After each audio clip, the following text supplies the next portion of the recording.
6, the 101st birthday of Malcolm X. Here's what's coming up on Roland Martin Unfiltered, streaming live on the Black Star Network. Colorado's Democratic Governor Jared Polis is catching a lot of hell over his decision to commute the 9-year prison sentence of election conspiracy theorist Tina Peters. We'll talk to one of the state reps about Democrats planning to censure their own governor. Today in Mississippi, it was the day of action, and that we continue moving towards Freedom Summer and Freedom Fall, fighting for voting rights. In Tennessee, they're gearing up for their Fix It FedEx campaign. Voting activists say corporations like FedEx have been too quiet about the loss of voting rights. We'll have one of the campaign's organizers on the show. It got here today during the House Judiciary Committee hearing examining the Southern Poverty Law Center's alleged misconduct of diverting donor funds and mislabeling conservative groups as hate organizations. Why did several Democrats vote for Donald Trump's nutcase federal judges, including ones that refused to say that Biden won the 2020 election? Plus, 2 of the January 6 police officers filed a lawsuit against the Trump administration to try to block the nearly $1.8 billion Lawfare fund, which is also a slush fund for white domestic terrorists. Folks, it's time to bring the funk on Roland Martin Unfiltered on the Black Star Network. Let's go. Whatever the piss, he's on it. Whatever it is, he's got the scoop, the fact, the find. And when it breaks, he's right on time and it's rolling. Best believe he's knowing. Putting it down from sports to news to politics. With entertainment just for kicks, he's rolling. It's on go, go, roll, y'all. It's rolling Martin, yeah. Rolling with rolling now. He's funky, he's fresh, he's real, the best, you know he's rolling Martin now.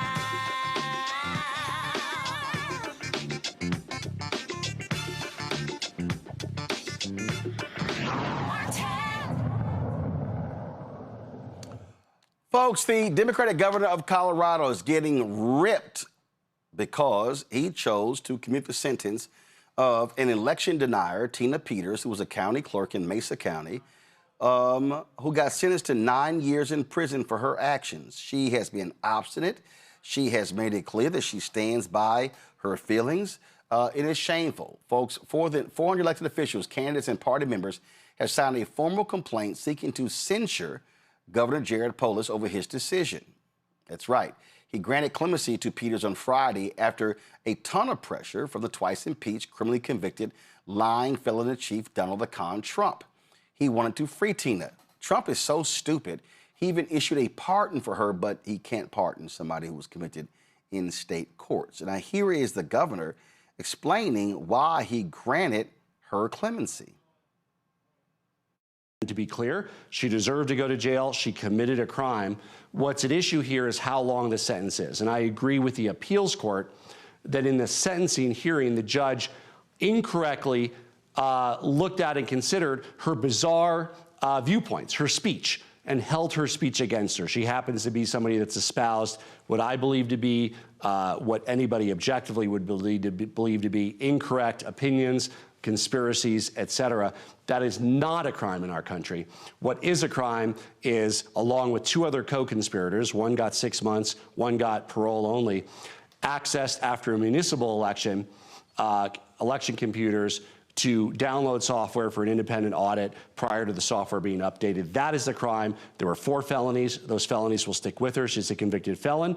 And I believe that the 4.5 years that I'm commuting her sentence to, she'll be on parole along with a number of the other 9 next month, is a fair, just, and tough sentence for her crime. Oh, really? Let's listen to what the actual judge had to say when he sentenced her.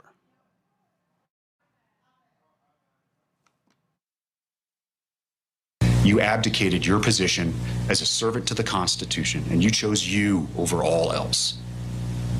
Yes, you are a charlatan, and you cannot help but lie as easy it is for you to breathe.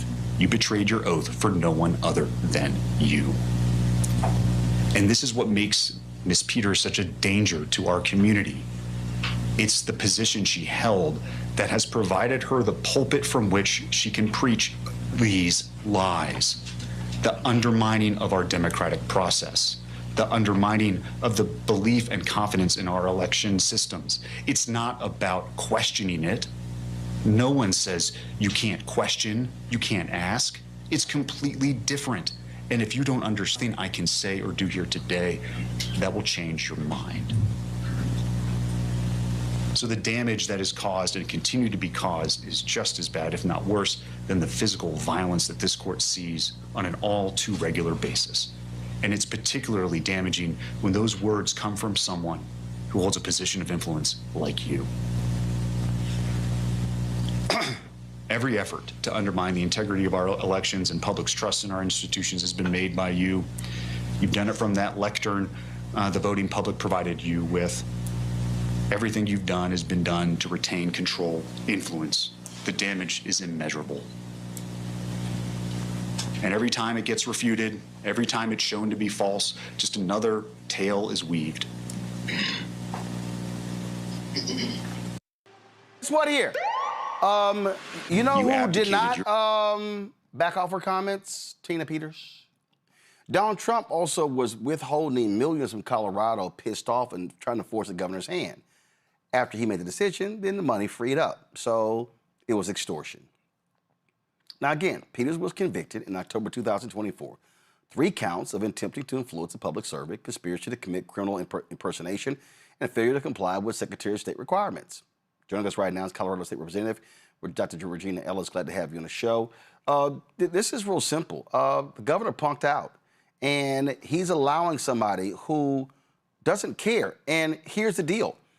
She qualifies to get out on June 1st. When she gets out, Donald Trump is likely going to invite her to the White House, probably give her the Presidential Medal of Freedom, and she is going to stand there and gaslight America and say, I don't denounce anything that I said before. She is going to be received like a hero by these maggots in this country, and that's what the governor has unleashed.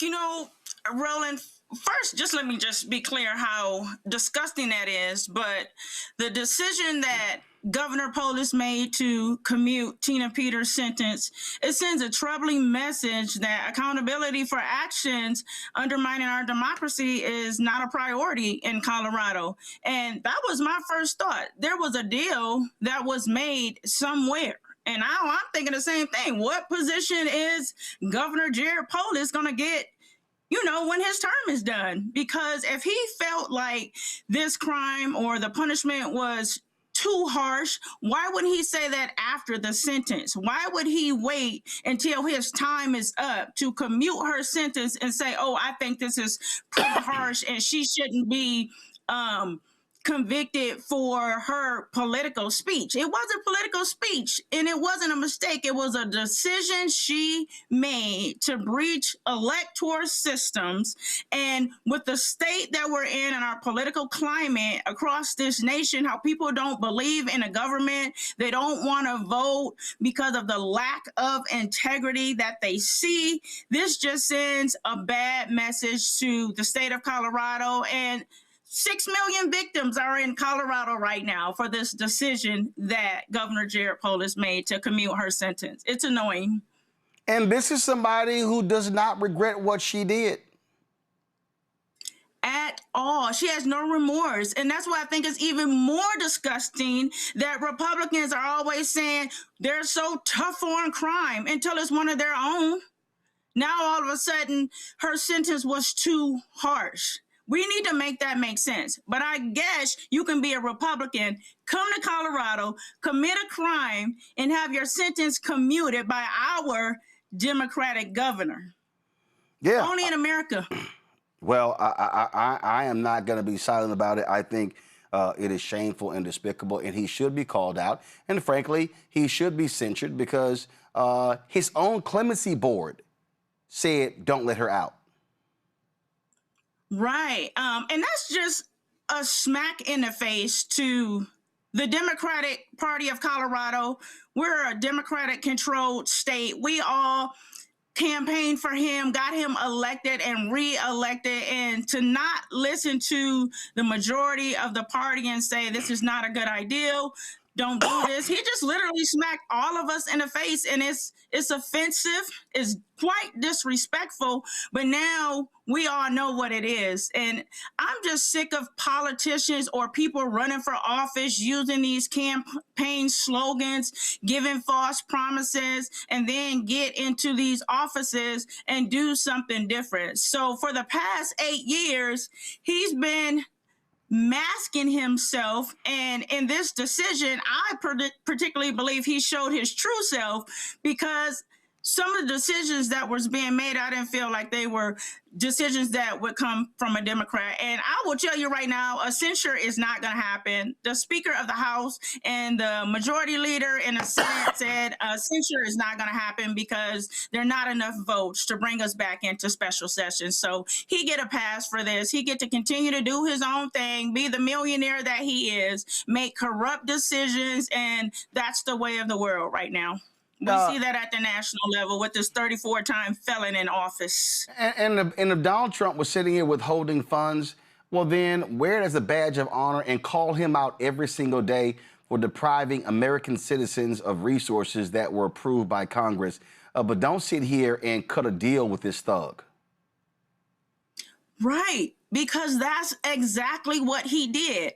So the people of Colorado will definitely be watching what Governor Jared Polis's next move will be. Who knows? He may just join the Trump administration. We don't know what he's going to do at this point, because this was a shock, a disappointment, and a surprise to all of us. We were like, what in the world? Did he just do that for real? Like right in our faces. I feel like we was punked. We've been punked for 8 years.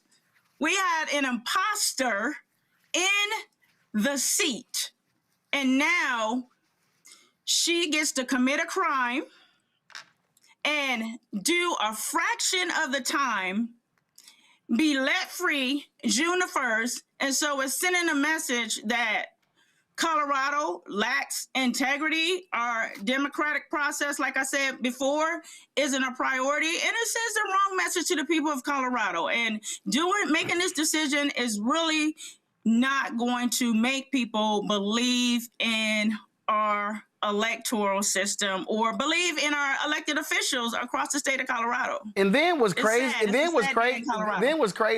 Normally there's a line in the clemency letter that says, I believe you'll be successful upon your release. He took that out. So even he knows what's coming.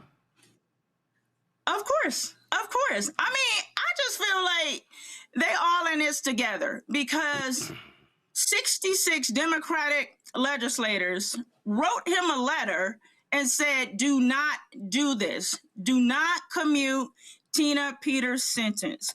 He said, forget all y'all. I'm going to do what the heck I want to do. And he did just that.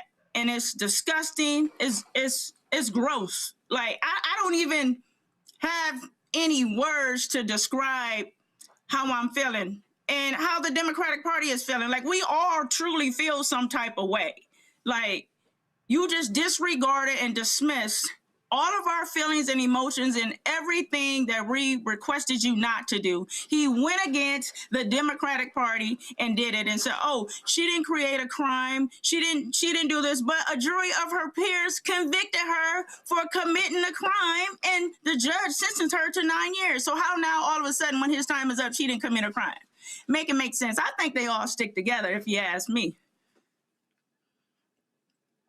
Actually makes no sense whatsoever. Representative, it doesn't. It makes no sense. And so keep the pressure going. Representative English, we appreciate it. Thanks a lot. Thank you. Now, folks, I want you to remind y'all, she was tried, convicted. She constantly fought with the judge. But J.D. Vance says that, oh, she should be due compensation because she was hurt. Now, mind y'all, the federal government did not prosecute her. The state of Colorado prosecuted her. But listen to this weak man, J.D. Vance. John. Mr. Vice President, thank you.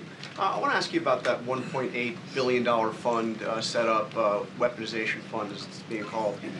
Why should taxpayers be paying to settle a $10 billion lawsuit that was brought by the President of the United States? And should people that attacked the Capitol building and assaulted police officers should they be eligible? Should they receive money? Should they receive money from this fund?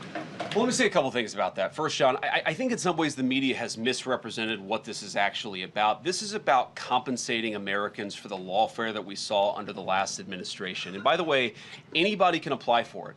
Republicans can apply for it. Democrats can apply for it. As you know, the President of the United States has pardoned a number of Democrats who he felt were actually subject to this lawfare. I mean, if Hunter Biden wants to apply for this particular fund, he is welcome to. It's going to go through a normal process where we vet everything, where we try to identify whether people's claims are actually legitimate. But here's the question. You say, why should taxpayers fund this? Whenever the United States government incurs legal expenses, it pays out those legal expenses. When it's settling a lawsuit, it pays out money to settle that lawsuit. And the question is a dollar of this money going to the Trump administration? No. Is a dollar of this money going to Donald Trump personally? No. Is a dollar of this money going to Donald Trump's family? No. The people that would get the money are people, some of whom have been prosecuted completely disproportionate to any crime they've ever committed. Like, let's just take a couple of examples.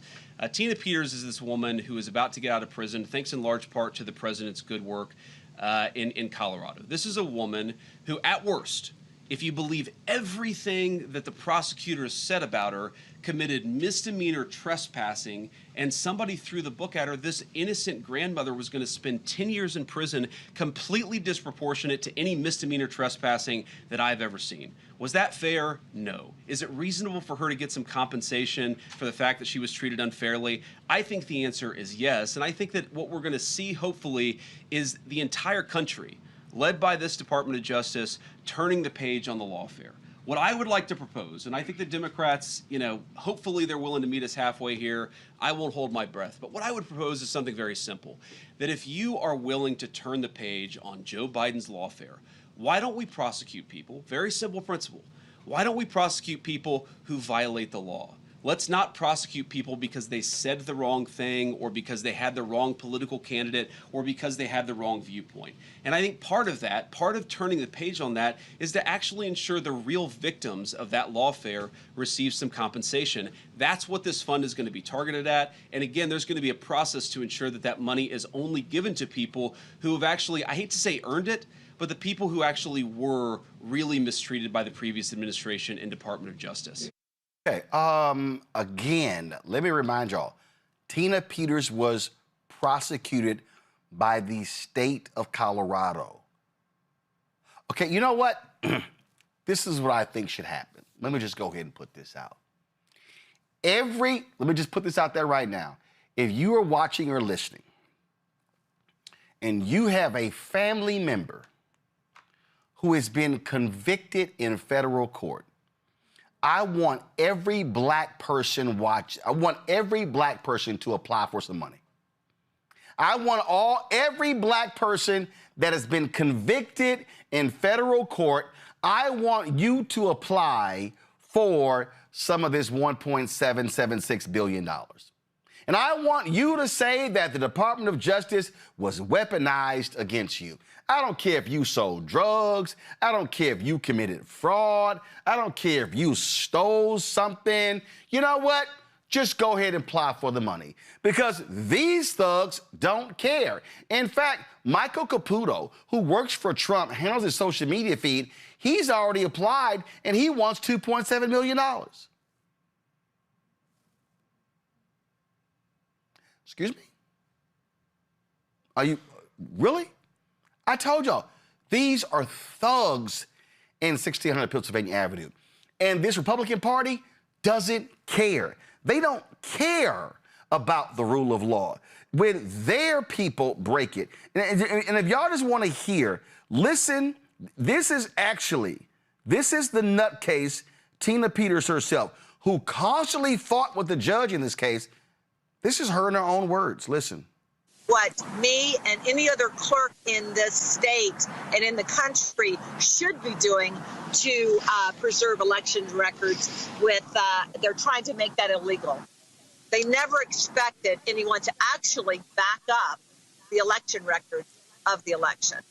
The backup that I did was lawful and required by federal and state law. And though it has no what we call PII, which is personal identifying information of voters. And so this is the actual access log. This is who went in and out of the system undetected. And those were erased. So in the first report, Steve, it showed that 29,000 access logs and adjudication logs were erased. In the second report, it showed that 36 wire. Oh, she went all these right-wing media outlets, lying. And the right wing is defending her at every turn. I mean, this is who they are. This is who these people are. And so they love to defend these thugs. They're grifters. That's what they are. They're absolutely grifters. And then for the governor to say, oh, she's, she's,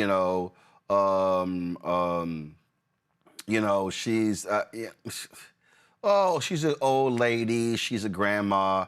Well, you know what? They put a lot of old black people in prison.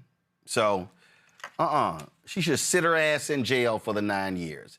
Joining me right now, Teresa Lundy, principal and founder of TML Communications out of Philadelphia, Mondale Robinson, principal Black Male Voters Project, and mayor of Enfield, North Carolina. Mondale, I'll start with you. Listen, I'm gonna call it what it is. Her ass needs to be in prison. She broke the damn law. She decided to argue with the judge, and he lit her ass up. And so, guess what? Suck it up. Do the crime, do the time. That's what Republicans always say. Hey, we need to be honest about this, and I think the representative was being extremely nice. Dr. English was being extremely nice when she wouldn't say that. When she said they stick together, she's talking about white people look out for white supremacy. And that's exactly what we're seeing. It's been that way in America for so long. What we saw Polis do today was spit in the face, not just of all of the black Democrats, but think about when Colorado legalized marijuana. What we saw was they legalized marijuana, and as soon as they did, black teenagers under the age of 18, incarceration rate went through the roof. Why didn't he pardon or commute those kids' sentences? Why are we seeing these people continue to find ways to forgive whiteness in the benefit of whiteness? I'm not surprised at all that Polis is behaving in this manner. I don't think that he was a wolf in sheep clothing. I think this is who he's been, and he's been hinting at that with some of these conservative tendencies he's been showing over these past 8 years. We've just been forgiving stupidity for so long on our side. Here's what I asked the Democratic Party of Colorado.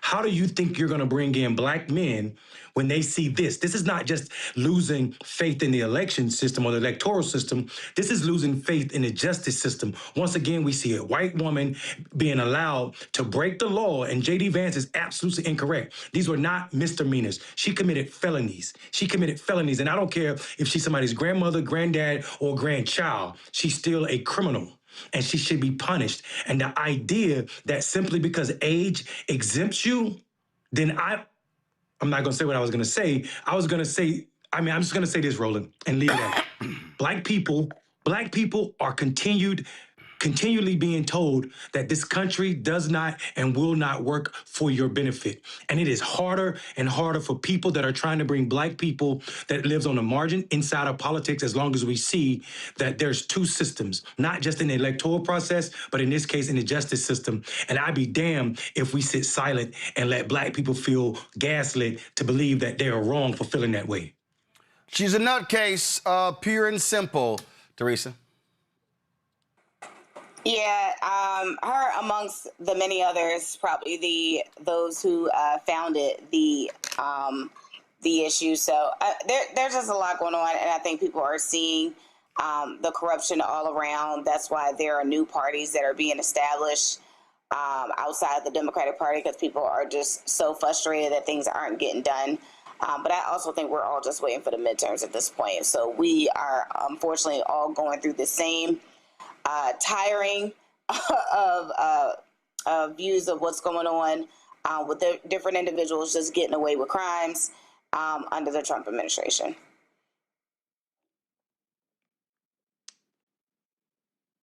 Well, bottom line is they are who they are, and again, they want these thugs to all get paid because That's how they operate. All right, got to go to a break. We come back. Absolutely. Yeah, I mean, it's the slush fund is just shameful and despicable to sit here and then, again, Vance is lying, Trump is lying, oh, I had nothing to do with it. They're all lying. They want to reward white domestic terrorists, and taxpayers are the ones paying for it. That's what's going on. All right, got to go to a break. We'll be right back. Roland Martin Unfiltered on the Black Star Network. With medicine and science under attack, I want to keep you and your family informed and healthy. I'm Dr. Ebony Hilton, and I knew at the age of 8 that I wanted to be a doctor. So I studied hard and became the first African-American female anesthesiologist hired at the Medical University of South Carolina since its opening in 1824. And I always say I was made into a doctor, but I was born to be a mom. And as a new mom, wife, sister, daughter, and friend, I understand how frightening a medical crisis can be. I care for individuals on some of the worst days of their lives, and it's my mission to provide you with a safe space to gain clarity on issues affecting your mind, body, and soul. I recognize that there are health disparities, particularly as it pertains to race, and I want to help bridge the gap between you and your healthcare providers. Join me every Thursday for Second Opinion on the Black Star Network, where each week I'll invite experts from various medical fields to share the latest health news. We'll discuss topics such as the vaccine debate, mental and sexual health, medical bias, infertility, menopause, andropause, nutrition, and aging. Together with my medical colleagues, we aim to provide you with a second opinion. Don't miss it, Thursdays only on the Black Star Network. A decade of love, joy, and power. Black Voters Matter is 10 years old, and we are just getting started. This is love with a purpose. This is Black joy in motion. This is unstoppable power. Across campuses, neighborhoods, and back roads. Let's go! We show up not just to vote, but to be seen, to be heard, to belong. We ride together, we organize together. We remind each other that our voices matter, because they always have. Black Voters Matter is about more than ballots. It's about housing and healthcare, clean water and living wages, education, reproductive freedom, and dignity. It's about turning pain into action, turning belief into movement, turning community into power. We don't wait to be invited. We bring the energy. We bring the love. We bring the people. Because when Black communities come together, we don't just survive, we thrive. This is how change happens. This is how history moves. We organize, we build, we win. My name is Bill Duke, and you're watching Roland Martin Unfiltered.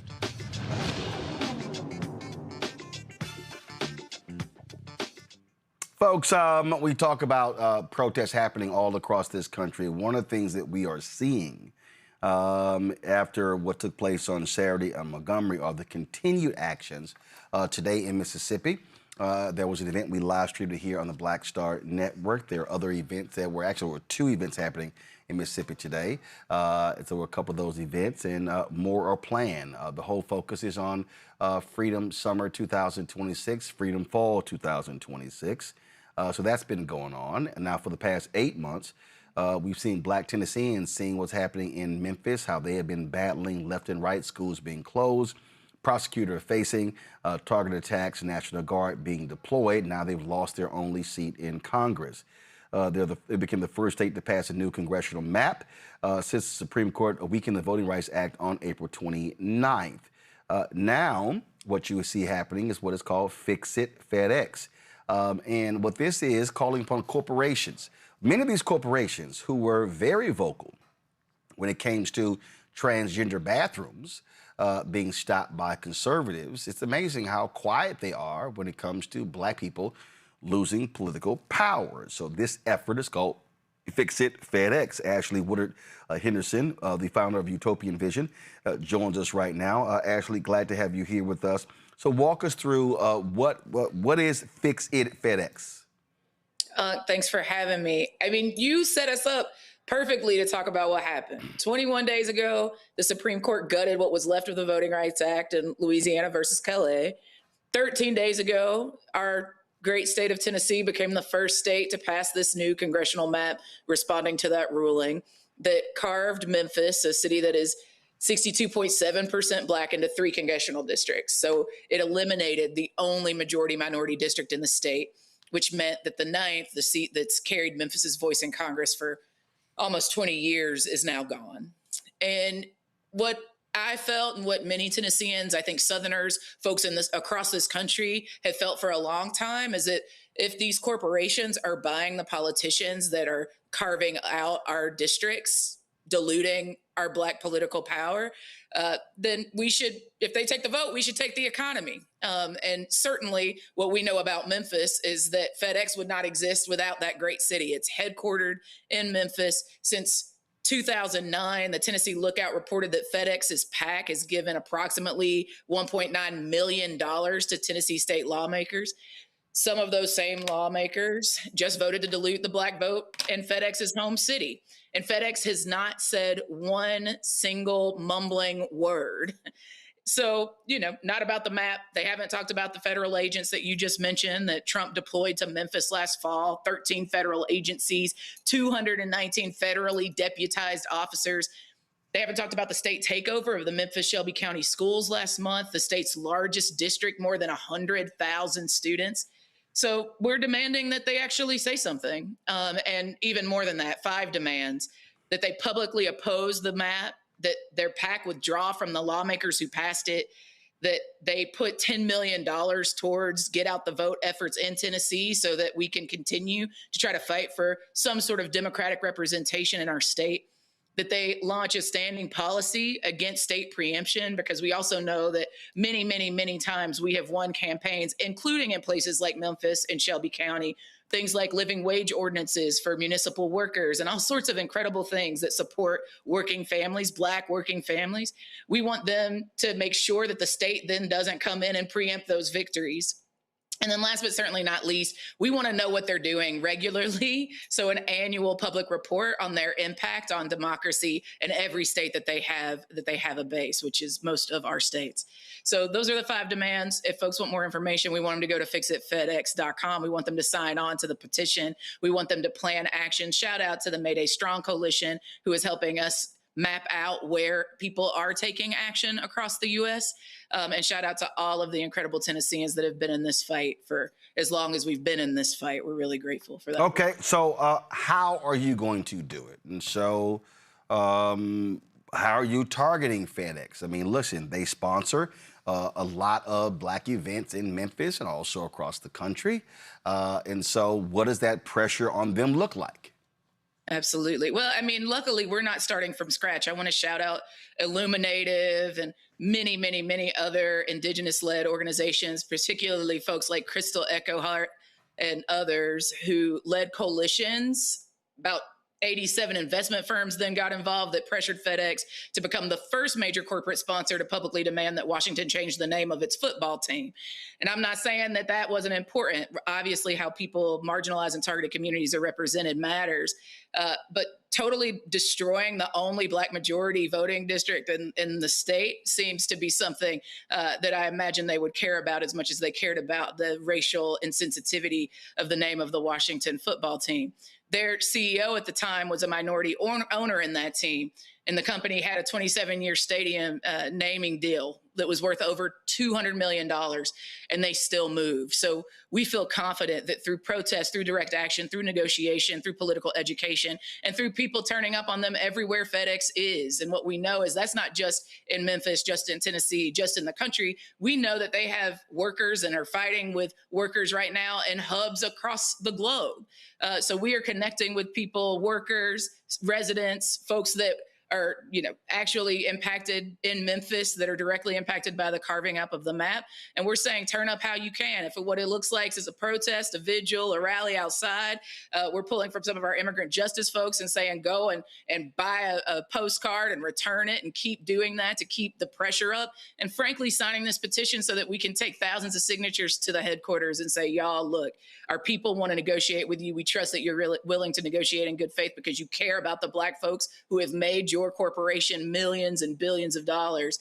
We're going to turn up the heat until they actually respond to us. They bought these politicians and they should hold them accountable to making sure that the very people who make their corporations all their profit are actually protected and able to participate in a democratic process. Well, when you talk about the name change of the Washington Redskins to the Commanders, that was led by their then minority owner, Fred Smith, the founder of FedEx. He passed away last year. So the question is, will the current leadership do anything? Has your coalition, have you talked to African-American board members there, senior executives? And are you also, how are you building your coalition? Are you doing it with grassroots groups, churches, and others there in Memphis? Yeah, thank you so much for this question.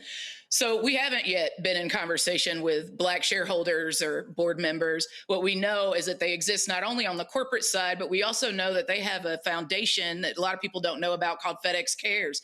And we want them to show it. We want them to put their politics where their money has been and actually move these electeds to actually doing the right thing. Do we believe that these folks will do it just because they're good people? No, but we do believe that we've got the people power to make it so. Again, we've been working with coalitions like the Mayday Strong Coalition. We have a partner sign on that if folks are interested in signing on as organizations, they should reach out through Utopian Visions, through the Fix It FedEx website to sign on.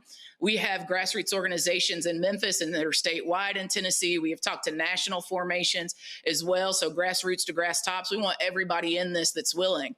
And I want to be real with you, Unc. Like, we are not also expecting that FedEx is the only bad guy in the Southern-wide dismantling of Black independent political power in the Voting Rights Act. So this work we don't expect to begin or end with FedEx, quite frankly. Memphis in this FedEx campaign is frankly a taste test because the harm landed there first. But every Southern city has a corporate headquarters. Every headquarters has a board. Every headquarters has a PAC. Every PAC has a paper trail. Every CEO whose company's written a check to the people drawing these maps should be paying close attention to what happens next. We'd love to negotiate and see these corporations that are making billions on our backs actually show up and fight for democracy and against dictatorship with us. And we will fight in the streets and in their shareholder meetings and in their corporate headquarters to make sure that it happens. Yeah, and listen, when you're doing something, you target one company and you build from there. Questions from our panel. Teresa, you first. Thank you so much for putting this together. Yeah, I think that was a really important question Roland asked about targeting the board members and maybe some of the franchisees that do have FedExes across the state. One of the things that I have learned, especially in coalition organizing, is that, sometimes folks at home don't really appreciate some of the work that you're doing to try to change their livelihoods and their neighborhoods. So you have to reach beyond. So is there something, maybe somebody who, just maybe is a worker that works for FedEx? What is there something that they can, pass on the chain so they won't get fired, but at least do something to help spread the word about this organization? No, you named it, beloved. Like, actually spreading the word is some of the most important work that Black workers, particularly in Memphis, could be doing right now. Talking to people in their church community, talking to people in their fraternities and sororities, talking to people in their communities and their neighborhoods about the fact that corporations are sponsoring the politicians who are actually making it harder for us to actually pass policies that actually build Black political power. That change the material conditions of our neighborhoods, that pass budgets, that actually strip resources from our schools and our community organizations. This is a conversation we've got to have, and it's not a new one. We've been having conversations about getting money out of politics for as long as I've been alive. So I want to be real that the threats that we've heard could be possible because of this campaign, that they could threaten to move out of Memphis, that they could threaten to fire workers, that retaliation is abusive. And some of it is, quite frankly, illegal based on what's left of labor law. And so I want to encourage workers across the country that are connected to FedEx to be honest. I want them to talk to the folks in their union. Shout out to the Teamsters, shout out to the pilots union and other folks that are organizing inside of FedEx workplaces. We want everybody to know that this is a diversity of tactics kind of campaign, and we want people to be able to enter where they feel most comfortable and take the most risk possible. Ondale? Ashley, I'm over here glowing because I, in this moment, you sound like an organizer that is so rare in America. I feel like after Barack Obama, the word organizer became this sexy tool people use to become popular online. What I hear from you is exactly what I'm saying is missing from our political imagination. A strategy that targets those with the most resources and not center the most vulnerable. I appreciate you all going out to FedEx for what they've done, and what they've done is invested in candidates that do not see our community as valuable. This matters so much, and I'm going to say this, and I need to say this, because right now we have people that don't understand that in the South, just as you said, there are tons of corporations and entities that we should be targeting, and not just vulnerable people, not just the workers at FedEx, not just vulnerable people who play college sports. We should also be targeting professional athletes. There are 36 professional sports teams in the South. And majority of that labor is Black labor. We need to tell those people who are more comfortable to sacrifice more than those who are more vulnerable. Here's what I want to say to you.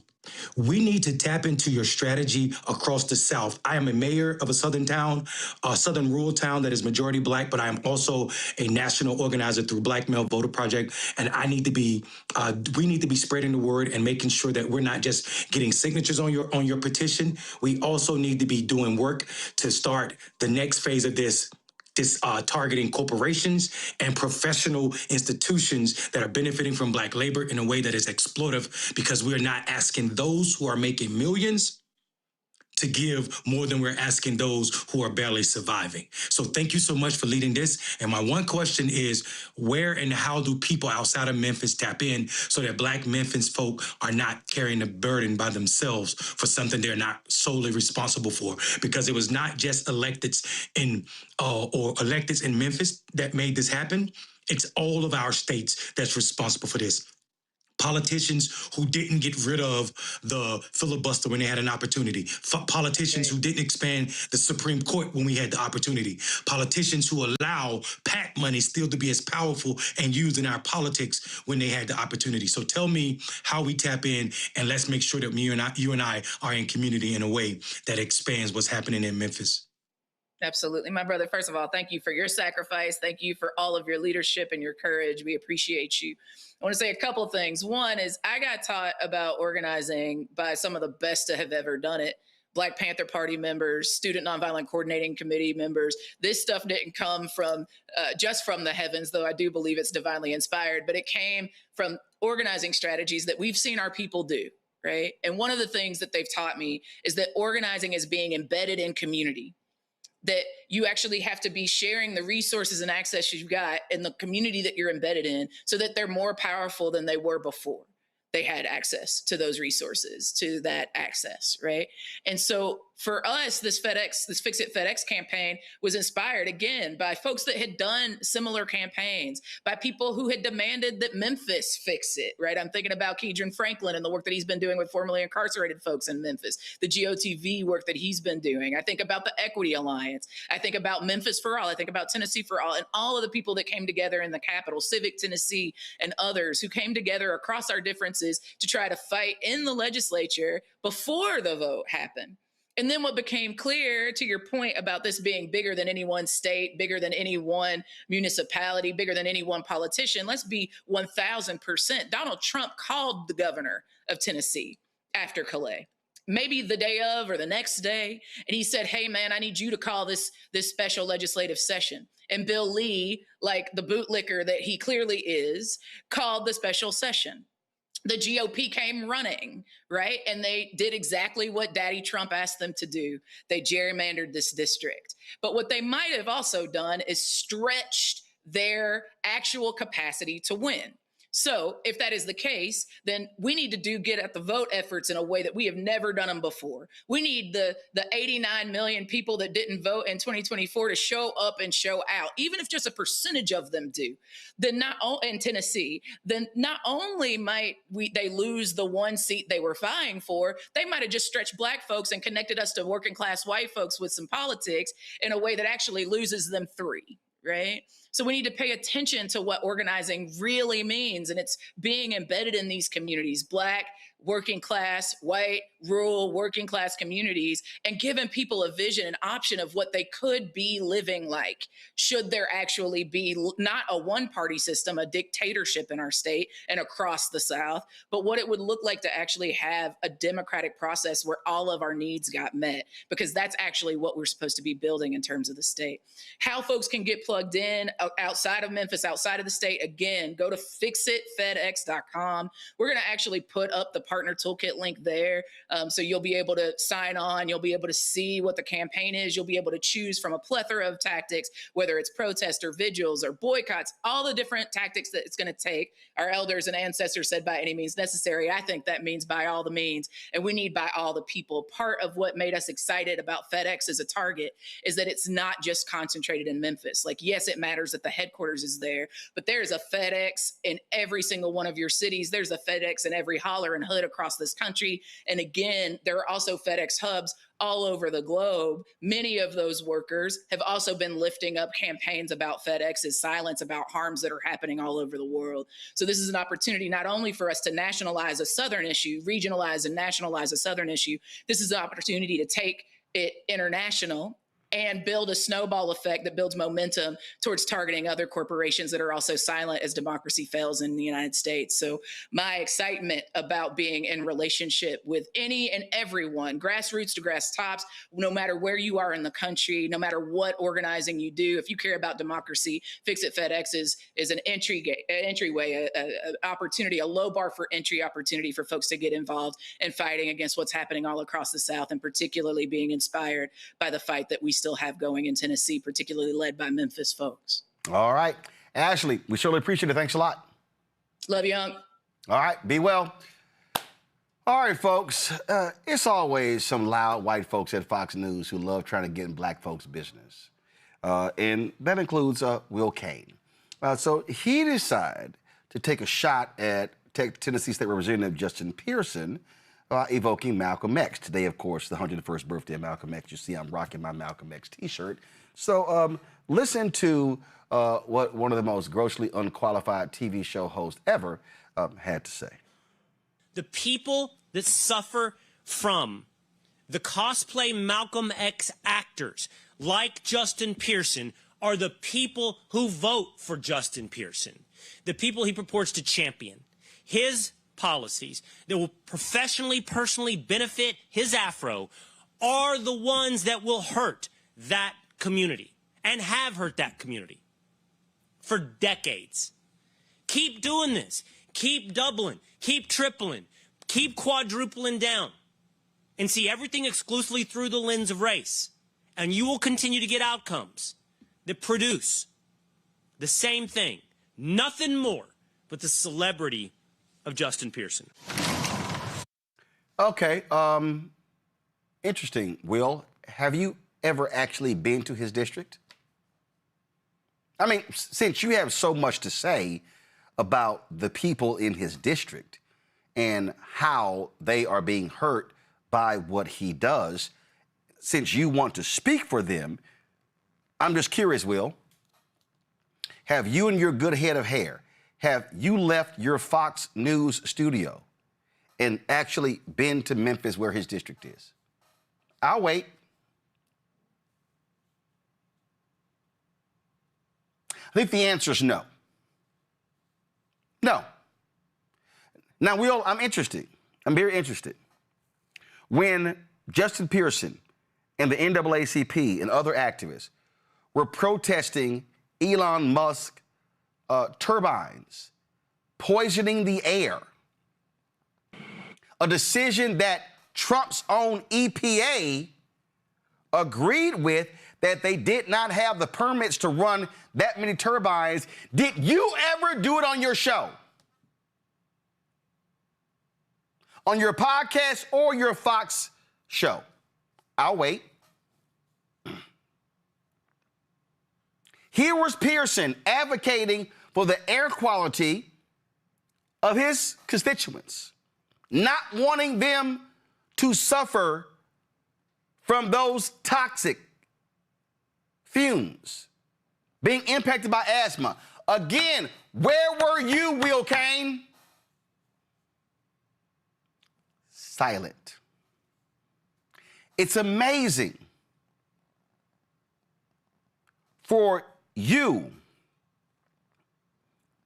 a white lawyer from Texas, opining on the business of black people in Memphis who you've never met. Have you ever done your show from Memphis, Will? Likely not. Have you ever walked those streets, Will? The answer is no. Have you ever talked to those constituents? The answer is no. Oh, I'm sorry. Didn't Republicans in Tennessee expel Representative Justin Pearson, and didn't they turn right around and he was reelected? So you think a white man from Texas knows better than the black people in Memphis as to who should represent them? Oh, and you say, well, he shouldn't be seeing things through race. Well, Will, why don't you go tell the black people at Fox News who filed a lawsuit against the network alleging discrimination? Oh, you think what are you going to say, Will? That was before you arrived there? Let's see here. Blacks sue Fox News. Oh, Will, maybe you missed this, because in 2018, Fox News pays $10 million to settle racial gender bias suits. Why don't you go talk to Kelly Wright?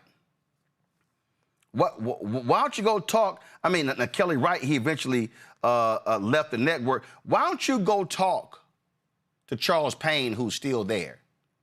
See, I love it how y'all, folk like you, Will, and I've said it before. I mean, you want to talk about see things through race. Will, you were only hired at ESPN because you're a white conservative. Because you know you had no business being hired to talk sports on a national network because you were grossly disqualified. But why are you all of a sudden in the business of black folk trying to say who black folk should elect? And then you're going to invoke Malcolm X. Now, you know, there ain't nothing about you that Malcolm would have liked. Not a damn thing. Oh, but y'all love to say stuff about Justin's hair. That's interesting. Y'all love to say, well, he used to talk this way, but not, oh, why is he now talking in the cadence of a preacher? I've interviewed him on the show, and he doesn't always talk that way. But when we typically are in certain situations, there is a certain rhythm to how we speak. You wouldn't know anything about rhythm, Will. But this is what y'all do.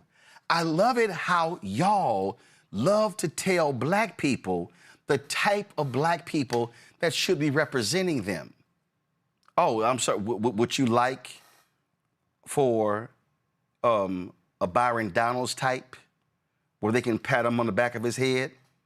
Would you like the Wesley Hunt type? Would you like the Burgess Owens type? The Tim Scott type? I mean, what is it, Will? Y'all don't like his fro? Y'all don't like his black fiance? Y'all don't like the suits he wears? You don't like how he calls out white supremacy? It's just amazing how y'all always got something to say and you can't see everything as race.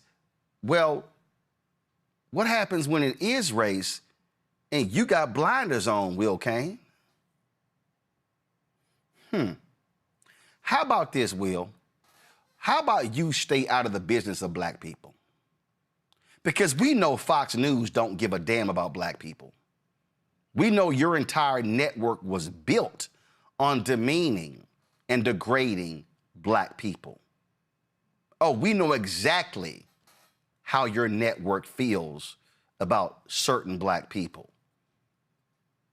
And trust me, you invoking Malcolm X, if Malcolm X was alive today, you, Will Kane, and Fox News and Sean Hannity and all of y'all be running segments daily on Malcolm X because he would be calling y'all out every day for the racism that you practice. So, Will, mind your business. Black folks got this. We don't need your advice and counsel on anything. Mondale, you can weigh in if you like. Anything. Listen, let me say it better. Roland, I don't know why the hell you being polite with this dumbass white boy. Will Kane should jump the hell off the face of the earth and let gravity take him wherever he takes him. Because the idea that he knows anything about Justin and the need to bring up Afro is a dog whistle to white supremacy. You almost called him a nappy-headed N-word. That's what he was arguing. That's what he was arguing in his point. And the matter of fact that this is what pisses me off about Will Kane. If he was any other thing other than a white man, he would be unemployed. He would be unemployable. He has nothing to offer the world. And I am so tired and devastated that I live in an era when white mediocrity is rewarded in this manner. The need for sensationalizing this type of whiteness makes white supremacy seem even more dumber than it ever has been in any point of Americans' history. The fact that the world gets to see this mediocrity put up and profitize like this means something, like this person has value. Your mother, Will Kane, is the only person that may have compassion for how stupid you are. I cannot stand Will Kane and what he represents, including Fox News Network. It is these people who had made money. Fox doesn't exist without black talent. Now they're redoing it through Tubi, but Fox is not a national network. The Super Bowl doesn't exist without black talent on Fox Network. Well, first of all, before that was Fox Broadcasting Network, Fox owned independent owned and operated stations around the country that ran black sitcoms. Teresa, they don't exist without black eyeballs. So they don't mind black folk making them money. What they don't like, Teresa, is when black folks speak for themselves. Roland, you hit home. That's something I'm always talking about, that, you know, black folks are great doing the grunt work. We're great entertaining. We're great cleaning. That goes for business. That goes for contracts. That even goes to being elected officials. I can't tell you countless times that I'm hearing from different clients about the racism, the biasness, the disrespect that happens in the workplace. And then ultimately, you know, it's either a silent, either they have to choose to be silent, or they have to choose to be an advocate, or they have to choose to leave an organization.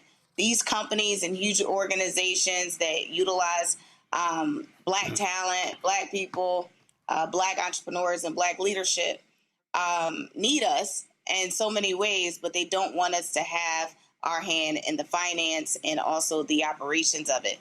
And I think that is, and it should have been, a very clear indication for those who actually want to be a part of the change system, where we need to own our own, where we need to have elected officials that do actually have a backbone, not just, you know, look like us and walk like us in our neighborhoods, but actually will have a backbone, stand up to some of these corporations and some of these entities that really say, you know, thanks for being here, thanks for being the token at the table, versus, you know, the other ones that's saying, hey, I need to bring more to the table. I need to bring more people inside of the same rooms that I am. So I'm looking for those folks, and I'm hoping that with my generation, we're able to actually step into some of these roles. Well, I'm gonna take a break. I'm gonna take a break in the second half of the show.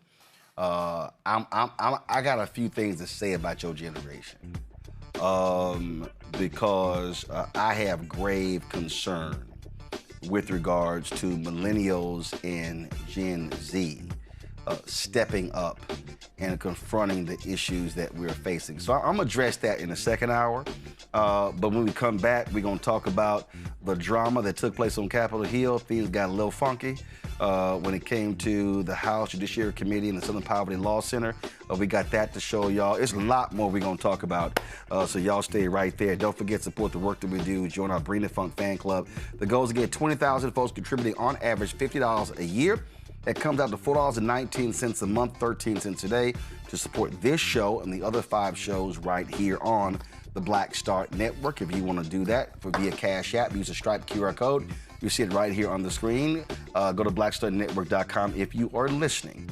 That's for Cash App, but also credit cards. Checks and money order, make it payable to Roland Martin Unfiltered. And if y'all think I'm joking, I'm literally sitting here while we're on the air depositing your checks. So yes, literally as we're sitting here. P.O. Box 57196, Washington, D.C. 2003 7-0196. PayPal, R. Martin Unfiltered. Venmo, RM Unfiltered. Zelle, Roland at RolandSMartin.com. Roland at RolandMartinUnfiltered.com. We'll be right back. Been trying to erase black political power since Reconstruction. Now the Supreme Court is helping them finish the job. First came Shelby County versus Holder in 2013, the ruling that gutted the Voting Rights Act. Then came Brnovich in 2021, another ruling, another piece torn away.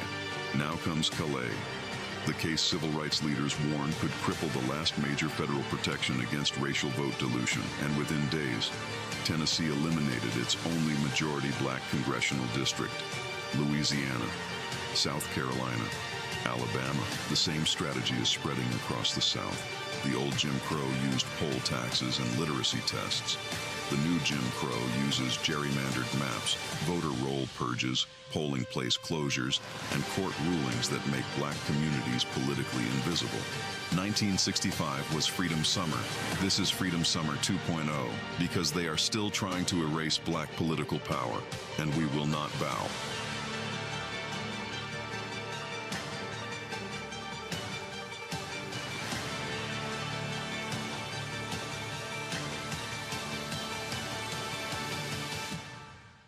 I'm Ryan Wilson, CEO and co-founder of The Gathering Spot, and you're watching Roland Martin Unfiltered on the Black Star Network.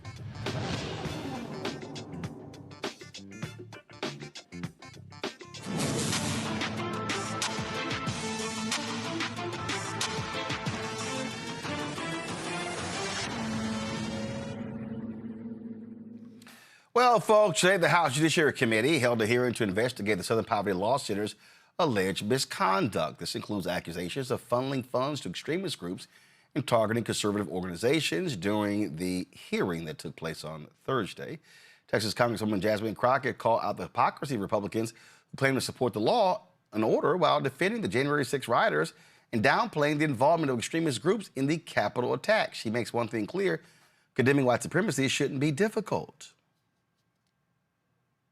It is so hard to sit here and listen to this. That's one reason I watched the majority of this and didn't actually sit in this room, because I'm sure my faces would have told everything that I was thinking.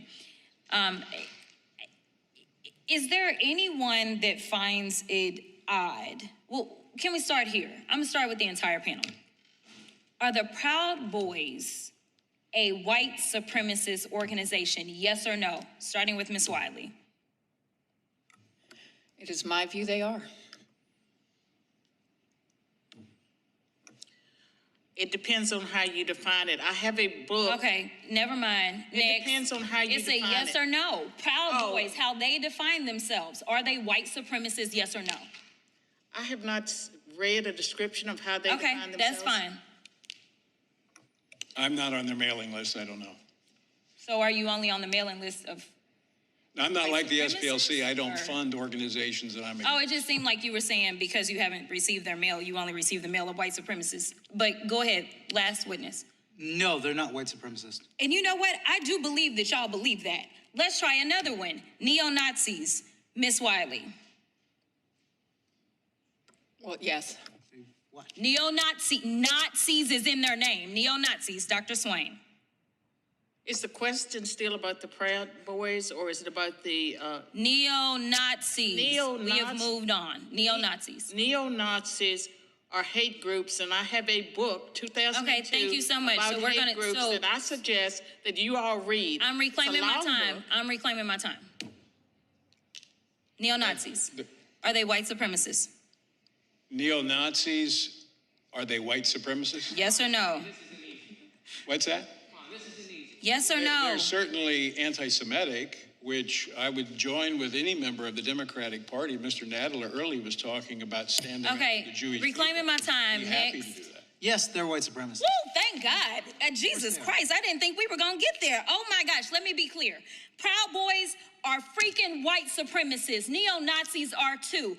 And this president, who loves to coddle white supremacists, has decided that they should be given checks. The reasons that I pointed to those particular organizations is because you can go and read, I don't know how many articles, as Dr. Swain wants people to read up. I'm going to be clear. I've read my fair share of books. I do have my fair share of degrees. It is clear that neo-Nazis as well as Proud Boys joined in on January 6th. Yet this slush fund that they keep talking about is specifically to give them money. So how dare this majority sit here and try to lecture this organization about money? Now, we're not talking about tax-paying dollars as we are in that slush fund. But you're telling me that $2 billion in the same country that I'm sure some of y'all would struggle with whether or not the enslavement of black people was good or bad. I'm not even gonna go there and ask y'all the question because y'all struggle with defining that these people were white supremacists. But this country still hasn't thought that reparations made sense for black folk in this country. But at the same time, they've decided that people that are in organizations that are absolutely white supremacy organizations should get our tax dollars because they decided to tear apart or attempt to tear apart our democracy. They are being rewarded. These are people that went through our criminal justice system. When people on that side of the aisle claim that they love law and order, they went through it. They either entered pleas of guilty or they were found guilty. And this president, on day one, his priority was not around racism. It was around doing things like letting them go and now putting money in their pockets. We haven't had one hearing on white supremacy. Yet when we look at things like the killing of Ahmaud Arbery, George Floyd, Breonna Taylor, the 9 worshipers who were murdered at the Mother Emanuel AME Church, the 23 people murdered in 2019 during a shooting at Walmart in El Paso, the 10 people murdered during the 2022 shooting at a grocery store in Buffalo, New York. All of these were murdered by white supremacists who are empowered by the Republican Party's racist rhetoric and policies. This is the same party that wants to drag us back to the Jim Crow era. Some say that there aren't poll taxes, and I guess it's because they're not listing the amount of money. But when you tell somebody that they've got to go and pay for something, say, like a passport that costs over $100 in order to be able to vote, that looks like a poll tax to me. Some of y'all need to read up on your history books, the very same ones that the Republicans have decided that people should not hear about because you don't want real history taught in our schools because you're afraid that it's going to hurt people's feelings to know that their ancestors were so savage that they would enslave black folk. You don't want them to understand why the 14th Amendment mattered then and it matters today. You don't want them to understand that when they draw these racist lines and tell black folk that they shouldn't have representation in this country, that it is against the Constitution. You want them to be ignorant so that they can sit up here and be your token for your mission. Expired. Now, Congressman Jared Moskowitz continued the back and forth with MAGA explainer, MAGA supporter, the black woman you about to see, Dr. Carol Swain. Listen. Hold on. That's a wonderful speech and a filibuster. No, it's true. Are neo-Nazis supremacists? It depends on which ones. They're individuals. No, I didn't ask you which ones. Some of them are plain old neo-Nazi. Miss Swan, listen, I'm not reading your book if you literally can't answer this question. Are neo-Nazis supremacists? They're individuals. Some are, and some may be just plain old anti-Semites. No. Neo-Nazis are anti-Semites, okay? We're going to agree there. Right, okay. But they're also supremacists, Miss Swan. Okay, if you agree. No. You don't have to take my word for it. Right, like they are. That's the whole reason they exist. But you because all don't they believe they are supreme. You all don't seem to understand that a white Who's they all? I'm not a neo-Nazi. Define. Who's they all? I'm a regular person asking another regular person if we can agree that neo-Nazis are supremacists. I will agree with you. Okay, I don't want you to be forced into it. I would agree with you, but I suggest you all take the time and read my Cambridge University Press book that was nominated Miss for a Pulitzer Swan, listen, Prize. Dr. Swan, I can promise you there's no freaking way I'm buying your book. When it took 2 minutes for you to look at me and had to convince you that neo-Nazi, listen. Because I don't like the talking points. The leftist. This is not a talking point. This is 100 years of history. Watch this. I'm going to show you how easy it is. Mr. Perkins, are neo-Nazis supremacists? They are supremacists. Thank you, sir. Mr. O'Neill? Yes. Okay. Dr. Swan, that wasn't a trick question for them. I wasn't trying to trip them up. I wasn't using DNC talking points. This is part of the problem. And I didn't even want to do this, quite frankly, because I'm not interested in making this stuff political. Right? I got Democratic candidates in Texas coming out yesterday and saying that Jews belong in concentration camps again. Okay? It's terrible. Like we're in real bad times. I agree. And so if we put these hateful conversations in our political box and we do the whataboutism, this is just going to continue to spread hate. I agree with 100%. We agree. Right. And that's why we got to be able to at least agree to a simple set of facts that neo-Nazis are supremacists. Right? Okay. We've moved on. We've moved on. You're there. But you all use white supremacists as a broad statement. Listen, I didn't say anything other than they're supremacists. Okay. And they are. I apologize to you, sir. Okay. Black woman who can't say white supremacist. Lord have mercy. That's what happens when you kiss MAGA ass. Okay, there was some additional drama at today's hearing. Roll it. Neil, they had an extremist file webpage, didn't they? Yes. And they would, on this webpage, they would pick out some crazy hate guy and they would, some bad guy, and he was like the extremist of the month. They'd highlight him and they would say, send us money to stop so-and-so. Is that right? Exactly. And F42 was one of the field sources, number 42, chair of some crazy hate group. The Southern Poverty Law Center highlighted him on their webpage. He's bad, he's evil, send us money. Is that right? Yes. Did they tell their prospective donors they were paying this guy? No. They didn't tell him. Did they tell him they were paying him $140,000? No, not to my knowledge. So they said, let's stop the racists, even though we're paying him to be racist. That was their pitch. But they didn't tell him that, did they? No, they did not. Is that appropriate, Ms. Wiley? I'm sorry, which part? Sorry. All of that. Is that appropriate to say, tell your donors, this is the extremist of the month. This hateful racist guy is really bad. Send us money.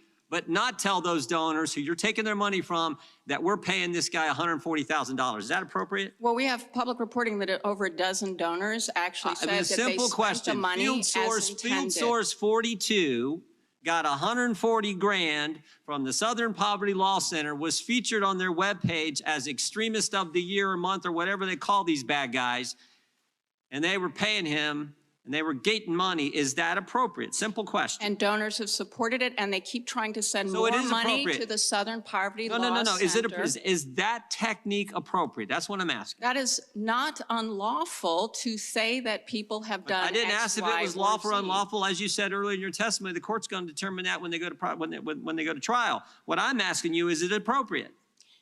As I said, the donors have spoken. And in fact, they're trying to send more money now, and their financial institutions refusing to send the money. Is the Alliance Defending Freedom, is that a hate group?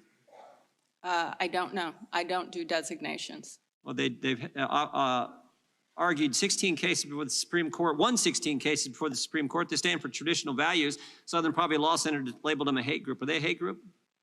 I don't know them, and I don't work on the designations. Well, here's one thing. I'm here to talk let me about ask you the this. impact on Is civil Jane's rights. Revenge, is that a hate group? Because the ADF, they didn't firebomb anybody, but Jane's Revenge did. ADF is labeled a hate group. Jane's Revenge isn't. I want to know how you would label. I'm not here as a person who designates groups. I'm here to talk about the impact on civil rights. Okay. Mr. O'Neill, you think any of these field sources were double dipping? I mean, during the Biden, Ray, Garland administration, the Justice Department paid a bunch of confidential human sources, a bunch of them. We know a bunch of them were at the Capitol on January 6th. 4 went in the Capitol.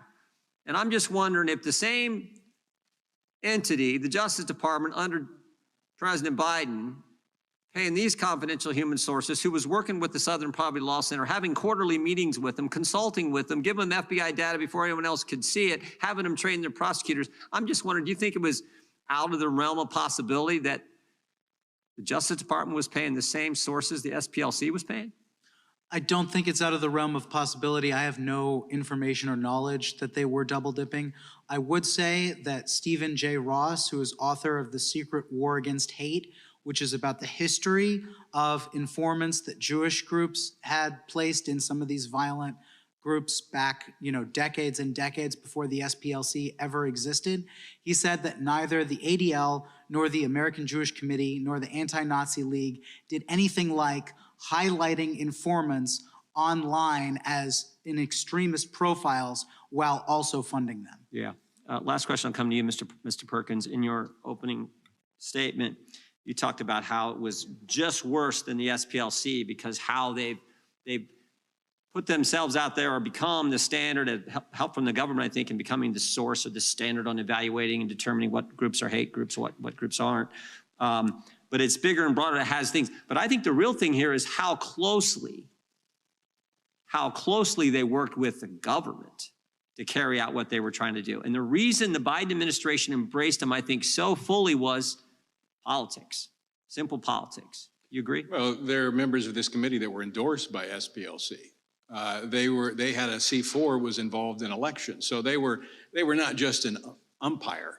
They were a player on the field as well. So how can they be objective in determining who is a purveyor of hate and who is not? I mean, they had a stake in this.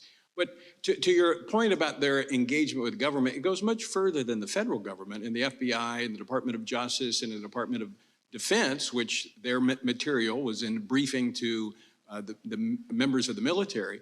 But they also continue to have their Learning for Justice, which is about 500,000 educators across America, and bulletins to local law enforcement. And I happen to know because the agency I was with, the sheriff called me and said, hey, we got a bulletin that says you're a part of a hate group. Yep. And he was laughing. Yep. But that is the reach that they've had.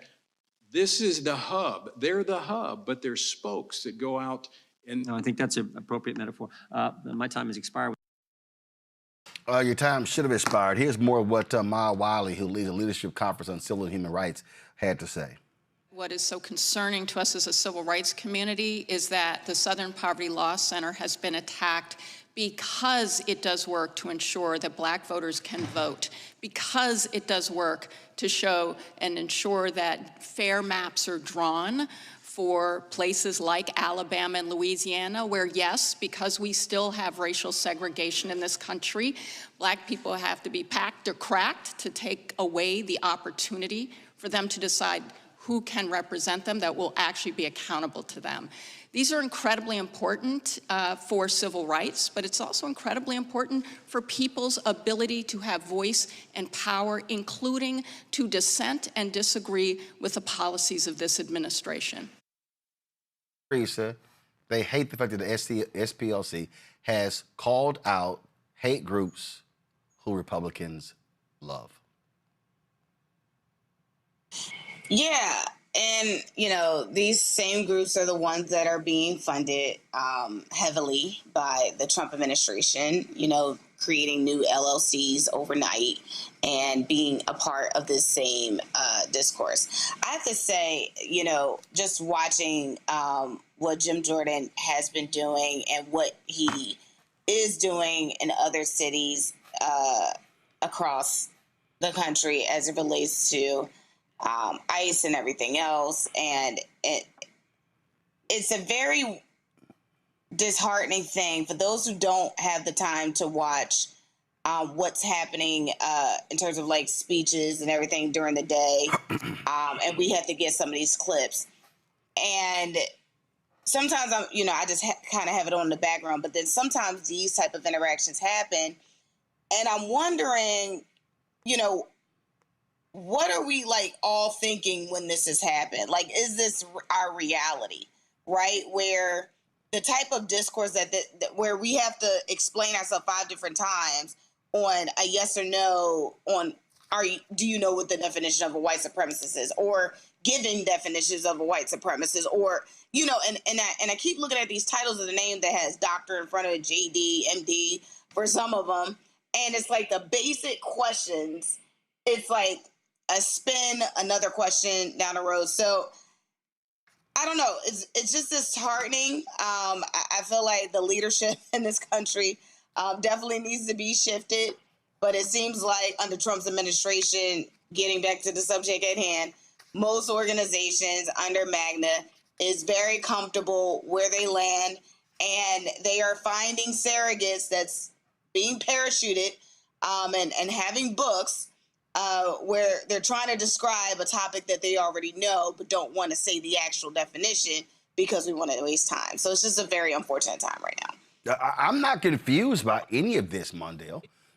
It is not hard to find Negroes to come up, and I'm going to use that phrase for a reason, to go out and defend white supremacists. And they want to defend anything that's MAGA. That's all this is. We know what this is. We see exactly what this is, and that's what they're doing. And so then they get to say, oh, look, the black woman Carol Swain, or any of these. Look, you got a number of these silly Negroes, brothers who on Instagram with all of their Democrats are the devil, evil. You got these fools on YouTube who get loud, who love doing multiple segments on me, but you never hear them talking true black liberation. You don't hear them actually talking these things. So their entire thing is Democrats are evil, they're evil, they're evil. But they're saying nothing about the thugs sitting in the Oval Office. So in essence, they're doing their job. So yeah, we also have to recognize that there are black grifters. And these grifters are saying, hey, we can get in on this money from these MAGA folks. Brother, and Roland, I appreciate you pointing it out, because to you and me and other people who are political, it is obvious. We see these people on Twitter. We argue back and forth with them for being trolls and playing with what's important as it pertains to being black and out loud in defense of blackness in this country. But honestly, I think what's really not being spoken about is a much larger political project that has been building for years, and that is to discredit civil rights groups and redefine anti-racism work as extremist. Like, they've moved to the point now, Jim Jordan is literally up here with a straight face trying to say that SPLC is an extremist group, trying to say that their work has not imprisoned many documented racists. And the idea that you pay informants, if that's problematic, you should free every black person that has been locked up because the Justice Department and the justice system in this country has used an informant. The entire Black Panther Party was taken down by informants that were paid by the FBI. Most of them were unscrupulous. Then they get to frame this discussion of systemic racism as partisans attack. This is what Jim Jordan is actually doing in 2026. He's making racism, systemic racism, look like it's a partisan attack. His witness said, oh, they had a C4 organization. How can they be objective in what's racist? Are you kidding me? You think because an organization is a C4 organization, we can't articulate what racism and racist acts are? This is the level of stupidity we've reached. They're portraying institutions that track white nationalists as the real threat. That goes back to what J. Edgar Hoover said about black people. The biggest threat to white supremacy is the education of Negroes. education into a point where people understand what should and shouldn't be in a democratic society. We are back to the point where we have these people in power in Congress holding hearings, trying to demonize groups that are fighting for civil rights that we just recently got, which is why I have a problem with people celebrating 250 years of democratic society. For me, it feels like 250 years minus me. Y'all, I told everybody in this was going down. I said it. This is all driven by white fear. And you know what? Mainstream media wants to ignore it.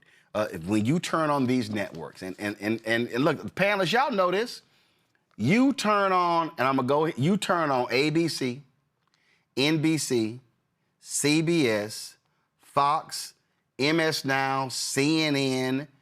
They do not want to confront white fear.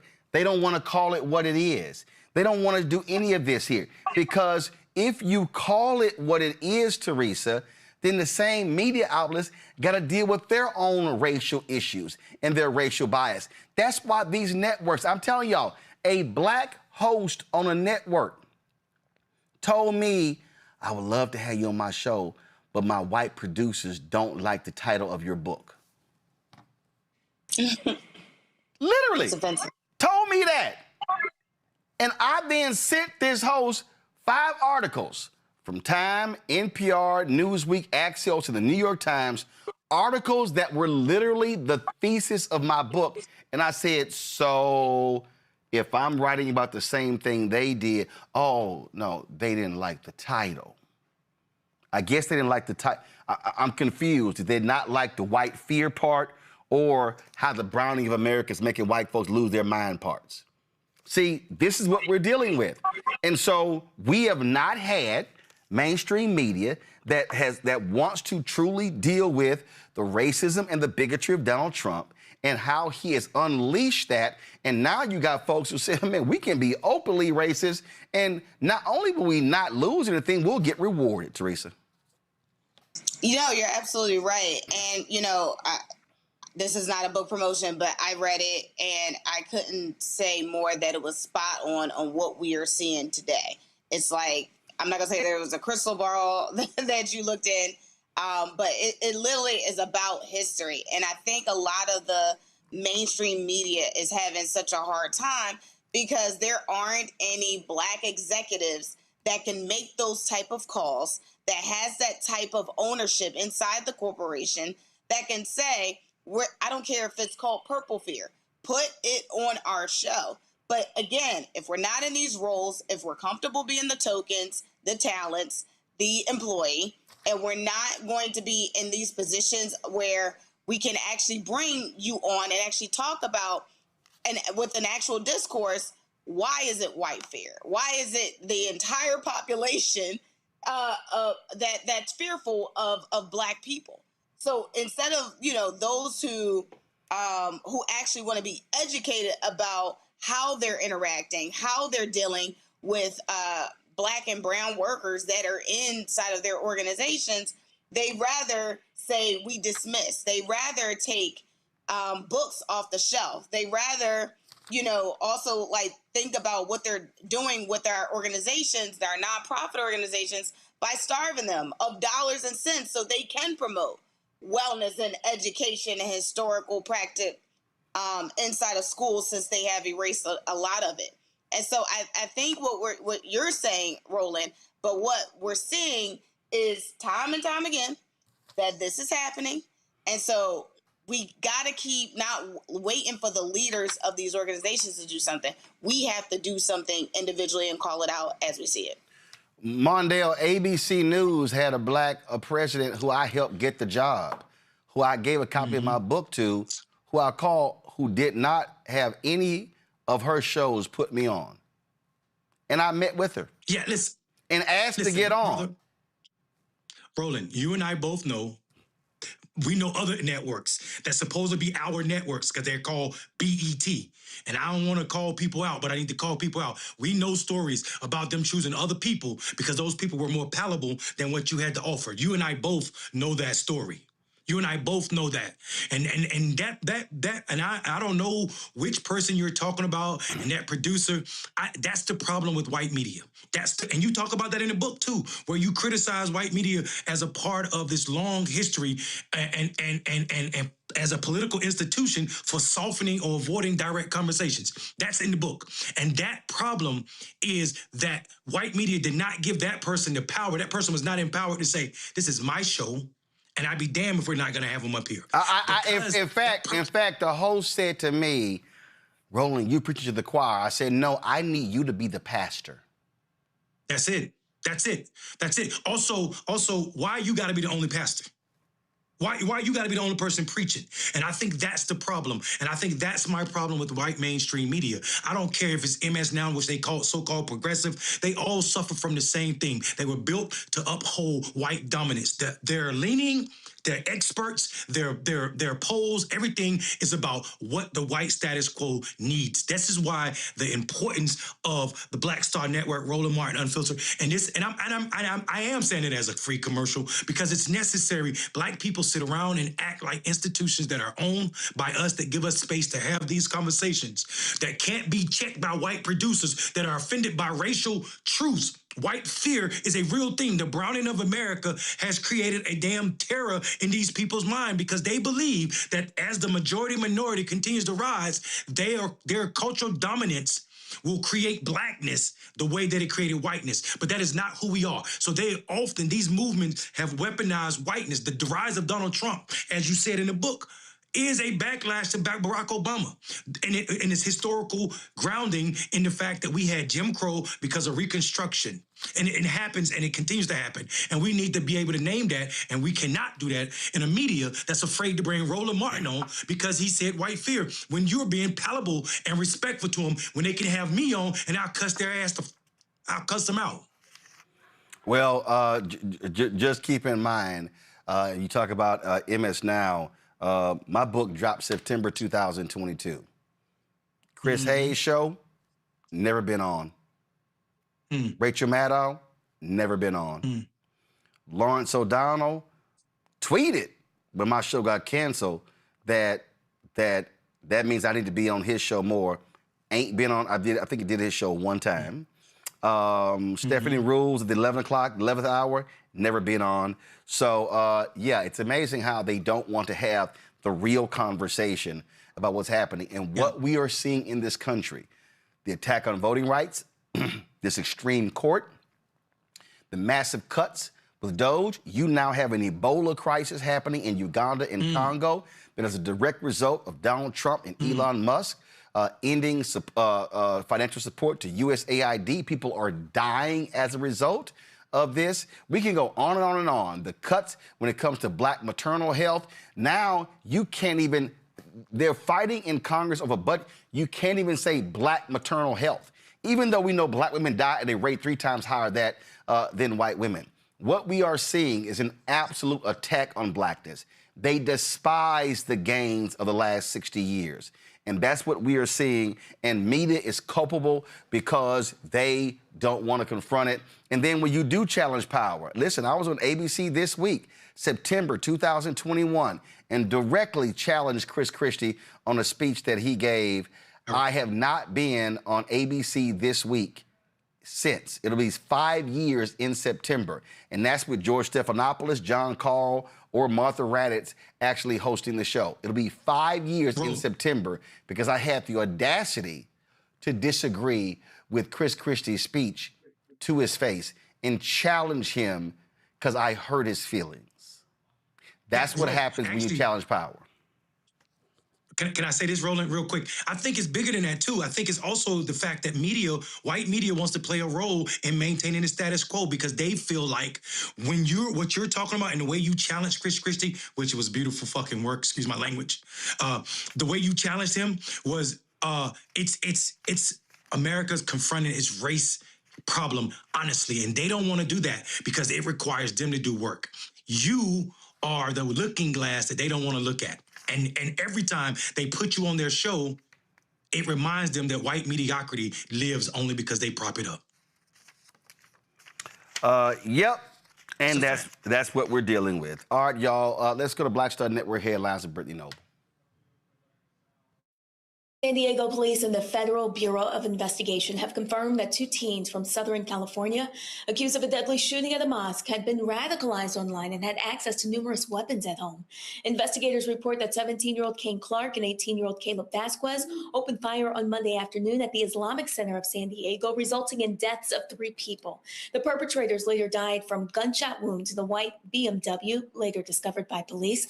The victims have been identified as Admin Abdullah, security guard at the mosque, and Mansour Kazahi, the manager of the mosque store. Federal investigators indicated that the teens were influenced by racist online extremist communities associated with white supremacist ideology.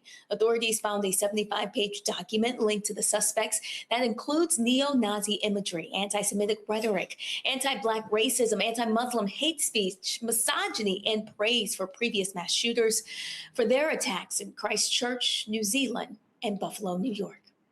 A 5th person has been arrested and charged in connection to the murder of a 16-year-old Black girl in Huntsville, Missouri. Skylar Powell was charged over the weekend with hindering the prosecution for hiding Alana Mason in the basement. Powell, along with Alana Mason, Christopher Hull, Hunter Ames, and Julian Mason, they're accused of kidnapping Huff from her home and murdering her. Huff was reported missing by her parents May 6th, and according to probable cause statements, Ames told police that Huff was shot and killed after being beaten with a baton. Documents describe how Huff was put in the trunk of a car before being taken to the Rudolph Bennett Conservation Area. Her body was found on May 13th in the wooded area. 26-year-old Julian Mason and 23-year-old Hall are both facing first-degree kidnapping charges. 20-year-old Alana Mason and Ames are now facing first-degree murder charges. The 5 suspects are now being held without bond. The next court appearance for the case is on June 1st. A disturbing racist incident is caught on camera at a middle school in Hillsborough, Florida. The viral video shows a white teacher, 63-year-old Karen Whitmire Savage, appearing to use an electrical cord to hang a Black baby doll from a TV monitor in a classroom while students watched. The video was recorded by a 14-year-old student at Barrington Middle School. Parents and community members called the imagery racist and deeply offensive. Student Noah and his mother, Nina Williams, say the incident left students shocked and emotionally shaken. Hillsborough County Superintendent Van Ayer says that Savage had been removed from campus while the district investigates. And the Louisiana State Senate unanimously passed an anti-hazing bill in memory of Caleb Wilson, a Southern University student who lost his life during a hazing ritual. The Caleb Wilson Act was introduced in response to the tragic death of the 19-year-old. Its goal is to prevent hazing through education rather than purely punitive measures. The legislation shifts the focus from criminal penalties to proactive awareness. The course designed under this act will teach students what qualifies as hazing, outline the potential consequences, and then provide guidance on just how to report hazing incidents that they may witness or experience. If passed, the act will require students involved in campus organizations, including fraternities and sororities, to complete a 1 credit hour anti-hazing course within the first 2 semesters of membership. The bill is now set to be presented to Governor Jeff Landry for approval. And Eastern Star Church is officially closed on its purchase of the former Martin University, a Black college located in northeast downtown Indianapolis, Indiana. The future of the campus has been uncertain since Martin University announced it was shutting down back in January. You may remember us telling you about that story. Eastern Star Church says the property will be an extension of its Renewing Our Community for the Kingdom, or ROC initiative. It's a long-term goal. It's to make the community stronger through education, financial security, affordable housing, and strengthening the sense of community. The church closed on the property May 8th. It was listed for $3.5 million. Changes to the former campus will start by the end of the year. And Morgan State University's nursing program in Maryland is now the best in the state. According to the school officials, the HBCU's Department of Nursing achieved a 100% first-time pass rate for the NCLEX RN nursing licensure examination for its 2025 bachelor's in nursing graduates. A 2025-26 NCLEX RN program report also found that the entire cohort of test takers outperformed state and national averages. And as a result, Morgan State University's recent feat The Maryland Board of Nursing has named it as the top-ranked nursing program in Maryland for the 2025-2026 school year. The nursing program is further validated by data from Mountain Measurement Incorporated, which indicates that the HBCU ranks in the 97th percentile among Maryland nursing programs, including 31 pre-licensure programs. The press release states, the HBCU's nursing program last achieved a 100% pass rate back in 2018. Back to you guys in the studio. All right, folks, don't forget to watch the Breakdown Brittany Noble every day, noon Eastern, right here on the Black Star Network. The Breakdown Brittany Noble every day, noon Eastern, on the Black Star Network. All right, folks, Medicare signed into law in 1965, same year as the Voting Rights Act. We fought for it so our elders could never be denied health care again, just as we can't be turned away from the ballot box. But now they've made it so complicated with so many plans, so much fine print, that people are right back to fighting for the care they're entitled to. I recently read about one woman who was diagnosed with cancer and her Medicare plan refused to cover her treatment. Folks, that's just plain wrong. That's why we partnered with Chapter. Chapter is the only national advisor that compares every Medicare plan. They look at your doctors, your medications, your whole situation, and after a free 20-minute call with Chapter, you'll hang up knowing you have a plan that fits your needs. And that woman who couldn't get her cancer treatment, Chapter found her a new plan that covered her surgery. So if you're turning 65 or already on Medicare, click the link and talk to Chapter today, okay? Let me be clear. Click the link in Chapter. So we're going to have the link on our page on Black Star Network. So all you got to do is go to our Black Star Network page, and you can actually click the link. That's all you have to do. We'll also have this in our the contact information on YouTube. Now, you can also call Chapter at 724-264-8281, 724-264-8281, and connect with someone you can trust. We'll be right back on Roland Martin Unfiltered on the Black Star Network. They've been trying to erase black political power since Reconstruction. Now the Supreme Court is helping them finish the job. First came Shelby County versus Holder in 2013, the ruling that gutted the Voting Rights Act. Then came Brnovich in 2021, another ruling, another piece torn away. Now comes Calais, the case civil rights leaders warned could cripple the last major federal protection against racial vote dilution. And within days, Tennessee eliminated its only majority black congressional district. Louisiana, South Carolina, Alabama. The same strategy is spreading across the South. The old Jim Crow used poll taxes and literacy tests. The new Jim Crow uses gerrymandered maps, voter roll purges, polling place closures, and court rulings that make black communities politically invisible. 1965 was Freedom Summer. This is Freedom Summer 2.0, because they are still trying to erase black political power, and we will not bow.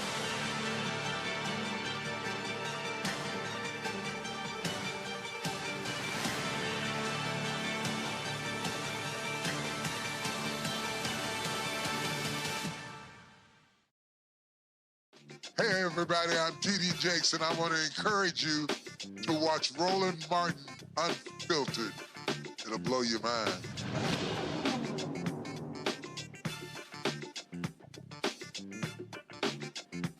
Folks, you can always count on a bunch of lies from these MAGA people, like so-called Officer Brandon Tatum. Now, let me tell you about this fool. There was a point when George Floyd was murdered. He comes on, he says, I'll debate anybody on this subject. Raise my hand.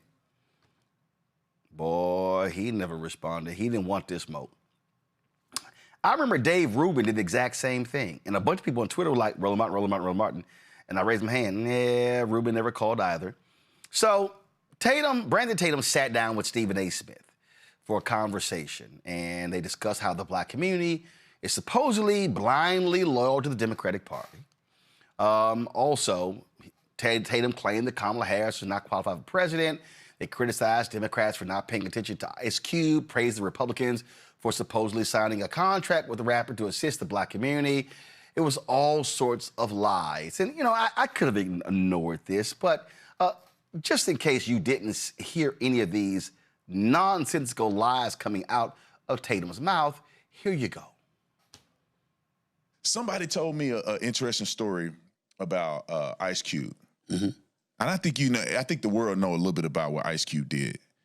He went to the Republicans. And the Democrats. And he went to the Republicans and the Democrats. He went to the Republicans and said, hey, I want to do something for the black community. He struck a deal with the Republicans, with Donald Trump, to do something incredible for the black community. They were willing to listen to him, and the Democrats were not. Reparations. And I'm not for reparations whatsoever anymore. You know, we passed that point. We can't do it. But you can't do it when you're $39 trillion in debt. Well, you can't do it when you're $39 trillion in debt. We should have done it a long time ago. And you can't do it because now we can go into a whole thing on this with the Democrats, but let me get back to the point. You know, he struck a deal with Donald Trump. He go to the Democrats, they brushed him off. They shoot him. They ain't even talk to him. And I feel like you've been saying this forever. They've been doing us like this for years. Yes. Because when you sold out to one side, they don't have to work for you. They like, we got them hook, line, sink. Now let's go to LGBTQ. Yes. Now let's go to That's the group, viral video Hispanic. circulating right now. Like I said this yesterday. Right. No, I've been saying this for over 25 years. Over 25 years, whenever I've been speaking on politics, I have always said, for one election, I want black folks to vote Republican just to put the Democrats on notice that you have to work for our vote too. And to put the Republicans on notice, you might have a shot at getting our vote if you cater to us the way you cater to other communities. That's all I've ever said. In other words, flatter me. You go to a house, you don't just buy it without looking and walking through it. You don't buy a car without test driving it. Wait a minute, flatter me, show me what you got. I want us to go to the polls, and I want us to have them wondering, who are we going to support? That's what I would love. Why do you think we can't get past that hump? Even this election, last election, more black men voted for Donald Trump than ever before for the Republican side. Right. But black women were hook, line, and sinker for Kamala Harris. I have a family member that's an AKA. Okay. So she don't care what Kamala did. She go, I'm on both of my sorority sister. Right. But you see a disproportionate amount of black women voting for Kamala when the woman can't do an interview for 30 seconds without talking the word salad. She has no accomplishments. I mean, no significant accomplishments. Well, that's harsh. Let me say significant accomplishments. Okay, but let me that will lead me to believe that she's qualified to be the president. I would push back on you with this. She's educated. She has a law degree. She's the former attorney general in San Francisco and for the state of California. She's a former United States senator. She's a former vice president. I'm just saying that. Well, let's go point by point. She was in California, but she was responsible for the incarceration. I get so many young. You get what I'm saying? Don't get me started with the weed. I mean, for weed now, but I get it. But what I'm saying to you is that I'm going to be protective of you just as much as I'm going to be protective of her when it comes to classifying whether or not we're qualified. When we've seen throughout history a lot of white folks that had connections that ended up getting jobs and getting positions that people would otherwise, even they themselves as white folks, challenged whether this person or that person actually deserved it. Okay. See, this is what happens when you lie. Okay? So Tatum says that Ice Cube cut a deal with Trump. He didn't meet with Trump. He met at a hotel with Jared Kushner and others. 2 months before the election, let me be clear. Trump sat in the Oval Office in 2017, 2018, 2019, 2020, did nothing for black people. The lie that he funded HBCUs permanently, that was a bill from Congresswoman Alma Adams. Trump didn't know shit about the bill. Now, when the HBCU presidents met in the Oval Office, they mentioned it. He didn't know nothing about the bill, so it wasn't his idea. So stop fronting. Okay. So Ice Cube came up with his plan for Black America. Wasn't the first time. Black people have come up with plans many times. And I had Ice Cube on the show. So 2 months before the election, Donald Trump drops his platinum plan. Now, first of all, what I'm looking at here is actually not the original platinum plan because, well, but matter of fact, let's just go ahead and do it. See, this is where Brandon Tatum, this is why Brandon Tatum will never, ever debate me because I will fact check him on his lies. Okay? He lied. First of all, it's not Kamala, it's Kamala. So maybe you ought to get the name right, pronounce the name properly. To act as if she wasn't the district attorney in San Francisco, the attorney general in California, the United States senator, and then vice president is a joke. Second of all, and I'm going to be sure to send Stephen A. this text as well, he advanced the lie about her locking up lots of black men in weed because she actually created the diversion programs. But again, that's what happens when the lie gets advanced. So this was the so-called plan that Tatum was touting that was negotiated with Ice Cube, which this is all bullshit, y'all. Okay? So, and I have broken this thing down before. So he sat here and promised 3 million black jobs. Can you tell me what's the black unemployment rate in America since he got into office in January of 2025? Black unemployment is up in this country. Oh, seek infrastructure funding that will lead to widespread growth in the annual $500 billion federal contracting opportunities. That's also a lie. In the last year of Biden-Harris, blacks received $10 billion in federal contracts, only 2%, but that happened to be a record. Since Trump has been in office, it's been 1.2%, okay? Grow minority-owned businesses with additional tax cuts to stimulate hiring and investment. Another lie. Donald Trump is freezing black businesses out of contracts. In Texas, the Republicans got rid of the HUB program, which was actually put in place by Republican Governor George W. Bush that created opportunities for black and minority-owned businesses. They got rid of that. Then you see encourage onshoring and development of domestic manufacturing to increase supply chain, business development, and unemployment. No, ain't happening. Examine barriers to employment, including fees, occupational licensing, arrest record inaccuracy, and expungement. Yeah, none of that happened. Increase activity and opportunity zones, including benefits for local hires. No one, Senator Tim Scott, and no one has given me a report that shows the effectiveness of opportunity zones. No one, and I've actually been asking for it. Invest almost $20 billion toward broadband internet access to create job opportunities, improve classroom connectivity, and the ability to utilize telehealth services. Trump, they slashed the billions of dollars that Biden got approved by Congress for broadband. Mondale knows that, being the mayor of a rural community. Okay, then he talked about increase opportunities for small business lending and technical assistance through community development financial institutions, make the Minority Business Development Agency permanent, blah, blah, blah, blah. Y'all, increase the number of black-owned contracting businesses, financial service entities, blah, blah, blah. Y'all, none of this happened. None of this happened. Okay? We can go to education, continue to protect the vital role of HBCUs. So why is budget doing drastic cuts? Look at this, increase the amount of Pell Grants. They actually are cutting Pell Grants. Y'all, they're lying. This was if he got elected in 2020, he didn't. So I'm telling y'all what didn't happen and what's not happening right now, okay? Then over here, let's see here. All right? So, okay, Affordable Care Act, reduce costs and improve access to quality health care through HRSA. Y'all, they're not doing that. Eliminate long-standing healthcare disparities. How can you do that when you're actually cutting the grants when it comes to the actual studying of the things that impact black people? Investment into the causes and cures of kidney disease, high blood pressure, diabetes, sickle cell disease, maternal mortality, and other diseases that disproportionately affect African-American populations. They cut all of that. Brandon Tatum is a liar who will never tell his audience they cut all of that when Elon Musk and Doge came in. And guess what? With Russell Vought over the budget, they're cutting all of that again.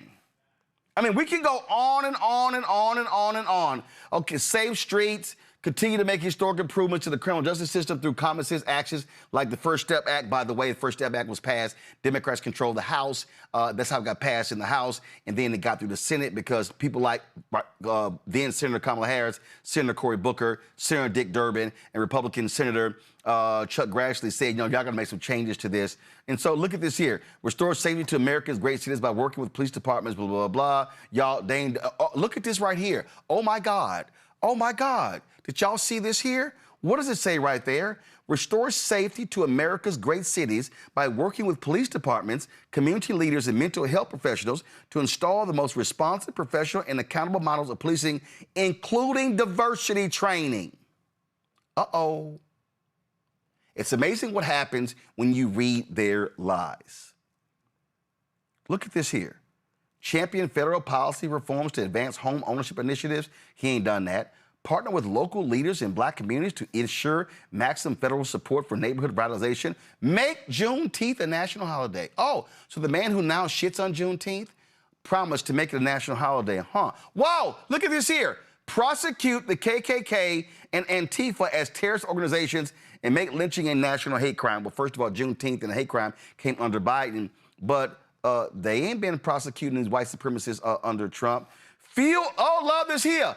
Fuel black farmers and access to healthy foods to address food disparities. He won't even meet the black farmers in John Boyd.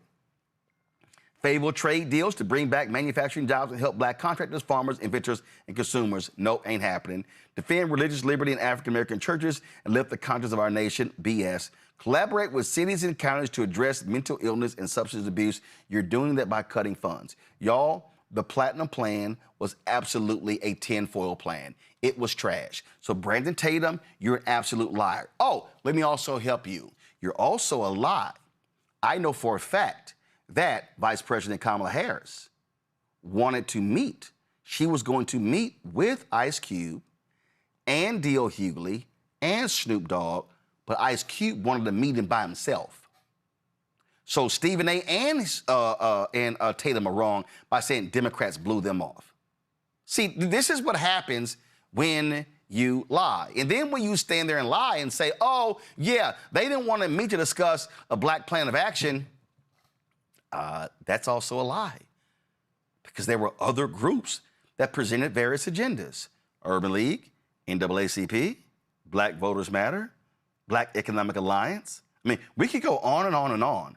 See, this is what happens when you don't deal in facts. And when people like Brandon Tatum openly lie, they openly lie. And I told Ice Cube directly, y'all, had him here on the show. I said also partner with Black Features Labs, put out an entire report that laid out what black people said they wanted.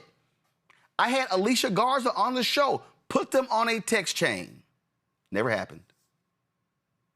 But Brandon Tatum is a liar, and he's advancing MAGA lies, and that's what he did in his interview with Stephen A. Smith. And I previously discussed this whole ridiculous idea that Stephen A. Smith has that if black people just vote for Republicans just 1 year, they're going to then listen to us. No, they not. Why in the hell would we invite ourselves to our own lynching? That is crazy. But y'all have to understand what's going on here. They want to advance these lies. And see, I'm very clear. I don't advance a Democrat agenda or Republican agenda. I advance a black agenda. But see, in politics, you do got to pick a lane as it relates to which one are you likely to get what you need. And I'm telling you, it ain't the Republican Party. So all you yappity-yap loudmouths on Instagram and also on YouTube, you know, y'all ones who make 4, 5, 6 videos of me a month because you can't get views any other way. It's amazing when y'all spend tons of time critiquing the Democratic Party, which we do, and challenge, but it's amazing when y'all ain't got no smoke for them lying Republicans who absolutely are anti-black. And they prove it every single day. I'm going to close this thing out with Teresa and Mondale. Teresa, I'll start with you.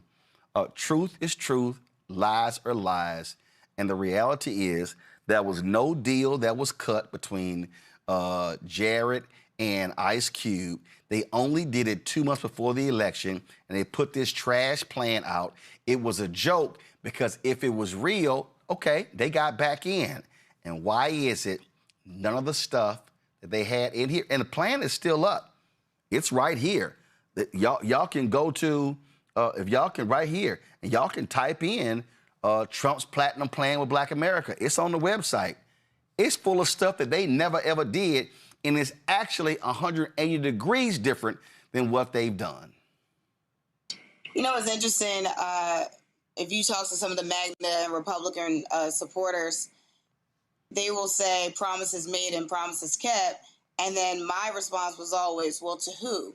Because our Black agenda and our Black plan that we needed was never coming to fruition. What we saw with Tatum and Smith and the likes, you know, I probably just really want to say the characters in that space, is the lack of knowledge, institutional knowledge and understanding, and really just, you know, years and years of just issues of them feeling like they had no voice. And under the MAGA and the Republicans, they feel like now you hear me, now you see me, and watch what I do.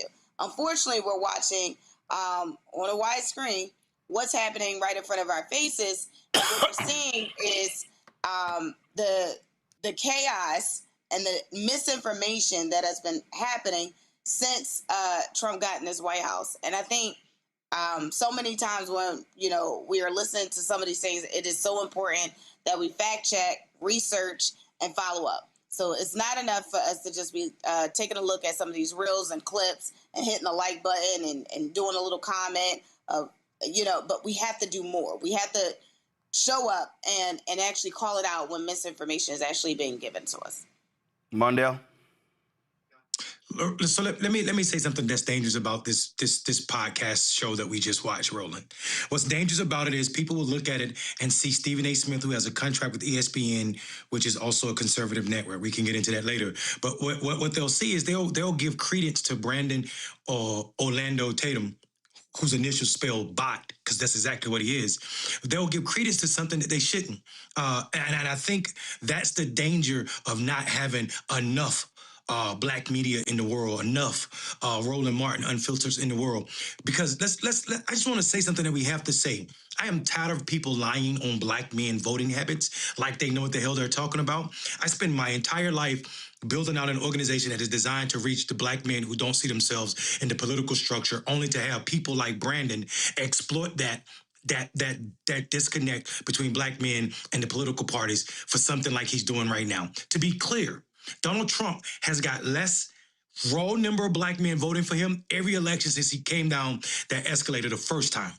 What they talking about and what they're misappropriating is percentages. The percentage of Black men that voted for Donald Trump was higher in 2024 because the other percentage, meaning those who don't support him, was lower than it had been in previous elections. There's not been an increase of Black men voting for Donald Trump ever. Never since he ran the first time has he seen. Hold up, Mondale. I'm sorry. Hold up, Mondale. Hold up. I'm right here. You mean this right here? Go ahead. This is the graphic that shows from 1980 to 2024 the racial gaps. And what you will see, what they're claiming, this massive turnout in 2024, you see right there. The number in 2024 was the lowest Black voter turnout since 2004. Exactly. So now exactly. Go ahead and walk that down. Exactly. So what I'm saying is that they're bragging about a increase in percentage, but not in raw numbers. Donald Trump did not increase the number of Black men. Black men are not falling for his orange bullshit. It is people like Brandon trying to exploit that idea. Also, he said something that is absolutely stupid in the use of words that really matter. He said Black women disproportionately voted for Kamala. Disproportionately implies that something is out of the norm, something that wouldn't be. Why would they disproportionately, or why would they disproportionately vote for Republicans or anybody else when there's no record that Republicans do anything except for prop up white supremacy and white supremacists? To be clear, and we should say this because you said something, Roland, but I think people need to hear this. Kamala did not just create a diversion program for brothers with marijuana charges. She created the first in the nation, dude. Let's be clear about that. You all are criticizing this woman for some shit that is not real. She created the first diversion program in the nation. The nation. And it blows my mind that she gets no credit for that. It blows my mind that people want to continue to pretend that she didn't do her job in a way that was more equitable for black people. They try to say she locked up black parents for truancy. That got shot down with facts. They're trying to rebring this because Stephen A. said something before. He said, I'll defend her like I defend you. But he also said, don't get me talking about the weed stuff. You can't talk about the weed stuff unless you're going to talk about her successful creating a program that has been duplicated across all of the country in places that have progressive prosecutors that are figuring out that you shouldn't be sentencing people for marijuana. So I'm so tired of people trying to attack this sister's record when there have been so many people, damn near all of them, who had less experience than her to be president. That is not the reason she lost. She lost because of the time frame that Biden gave her and also a lot of other factors that we don't need to get into in this moment. But none of them were mentioned on this show. And furthermore, Ice Cube sits out of politics and then decides that he's going to get in and show that because he's famous, he should have an audience when he has no political backing and understanding. And it is also illogical to say that Kamala was not trying to reach or listen to black men when we had meetings every Friday to talk about a black male program. And I know that because I was a part of that program and critical in her face, and she did not shut me out. There was an invitation that came every week, even though I had disagreements with their programs. These people are full of shit. They sit on the internet and talking to yellow lights with microphones and think that they're experts, even though they don't know nothing about what they're pretending to talk about. I'm tired of these people like Brandon, like Stephen A. Smith, who talk about for 25 years he said it. That means for 25 years, you've been telling the same damn lie. Bottom line is this here, y'all. We stand on facts. We stand on truth. And we're going to always tell you what the truth is. Last item before we go. Longtime black conservative Bob Woodson has passed away. They posted this on his social media account. Robert Woodson Sr., the Woodson Center mourns the passing of founder and president Robert L. Woodson Sr. I had him on my TV One show a couple of times. In fact, at our previous location, his office was literally right down the street from us, not right down the street, literally right down the hallway. So Bob Woodson, the Woodson Center, he founded in 1981 to empower low-income communities to, as they say, to solve their own problems. Over 4.5 decades, the center has built a track record of supporting grassroots organizations, resulting in enduring gang truces, transform schools, and revitalizing neighborhoods led by the people who live and work in them. Recognized with the MacArthur Genius Fellowship, Presidential Citizens Medal, had a number of different books as well. He was often, placed and touted by various conservative groups. And Bob Woodson also was part of that 1776 effort, which was proposed to counter the 1619 Project.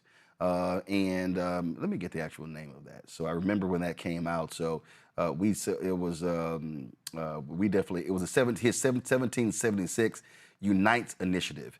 So again, Robert Woodson Sr. Has passed away, and so condolences certainly to his family and the folks at the Woodson Center. Folks, that is it for us. Let me thank Mondale. Let me thank Teresa for being on today's show. Thank you so very much. I'm going to do this here before I end the show. I'm going to give another reading of what we're doing with Chapter, folks. Let me be real. Again, if you're on Medicare or about to be, the system is not set up to work for you. Too much fine print, too many plans, and too many people making money off of your confusion. And look, when we talk about these issues, we're used to this. We're no stranger to systems that don't have our best interests at heart, but we don't have to accept it when it comes to Medicare. That's why I'm telling you about Chapter. Their advisors are independent and honest. In fact, they're the only Medicare advisors that compare every plan nationwide, and they're focused on one thing: what actually works for you. If there's a better plan out there, they'll find it for you. If you're already in the right one, they'll tell you that too. No games, just last year. People who switched with Chapter saved an average of $1,100 a year. Folks, it's 20 minutes with a real person, completely free.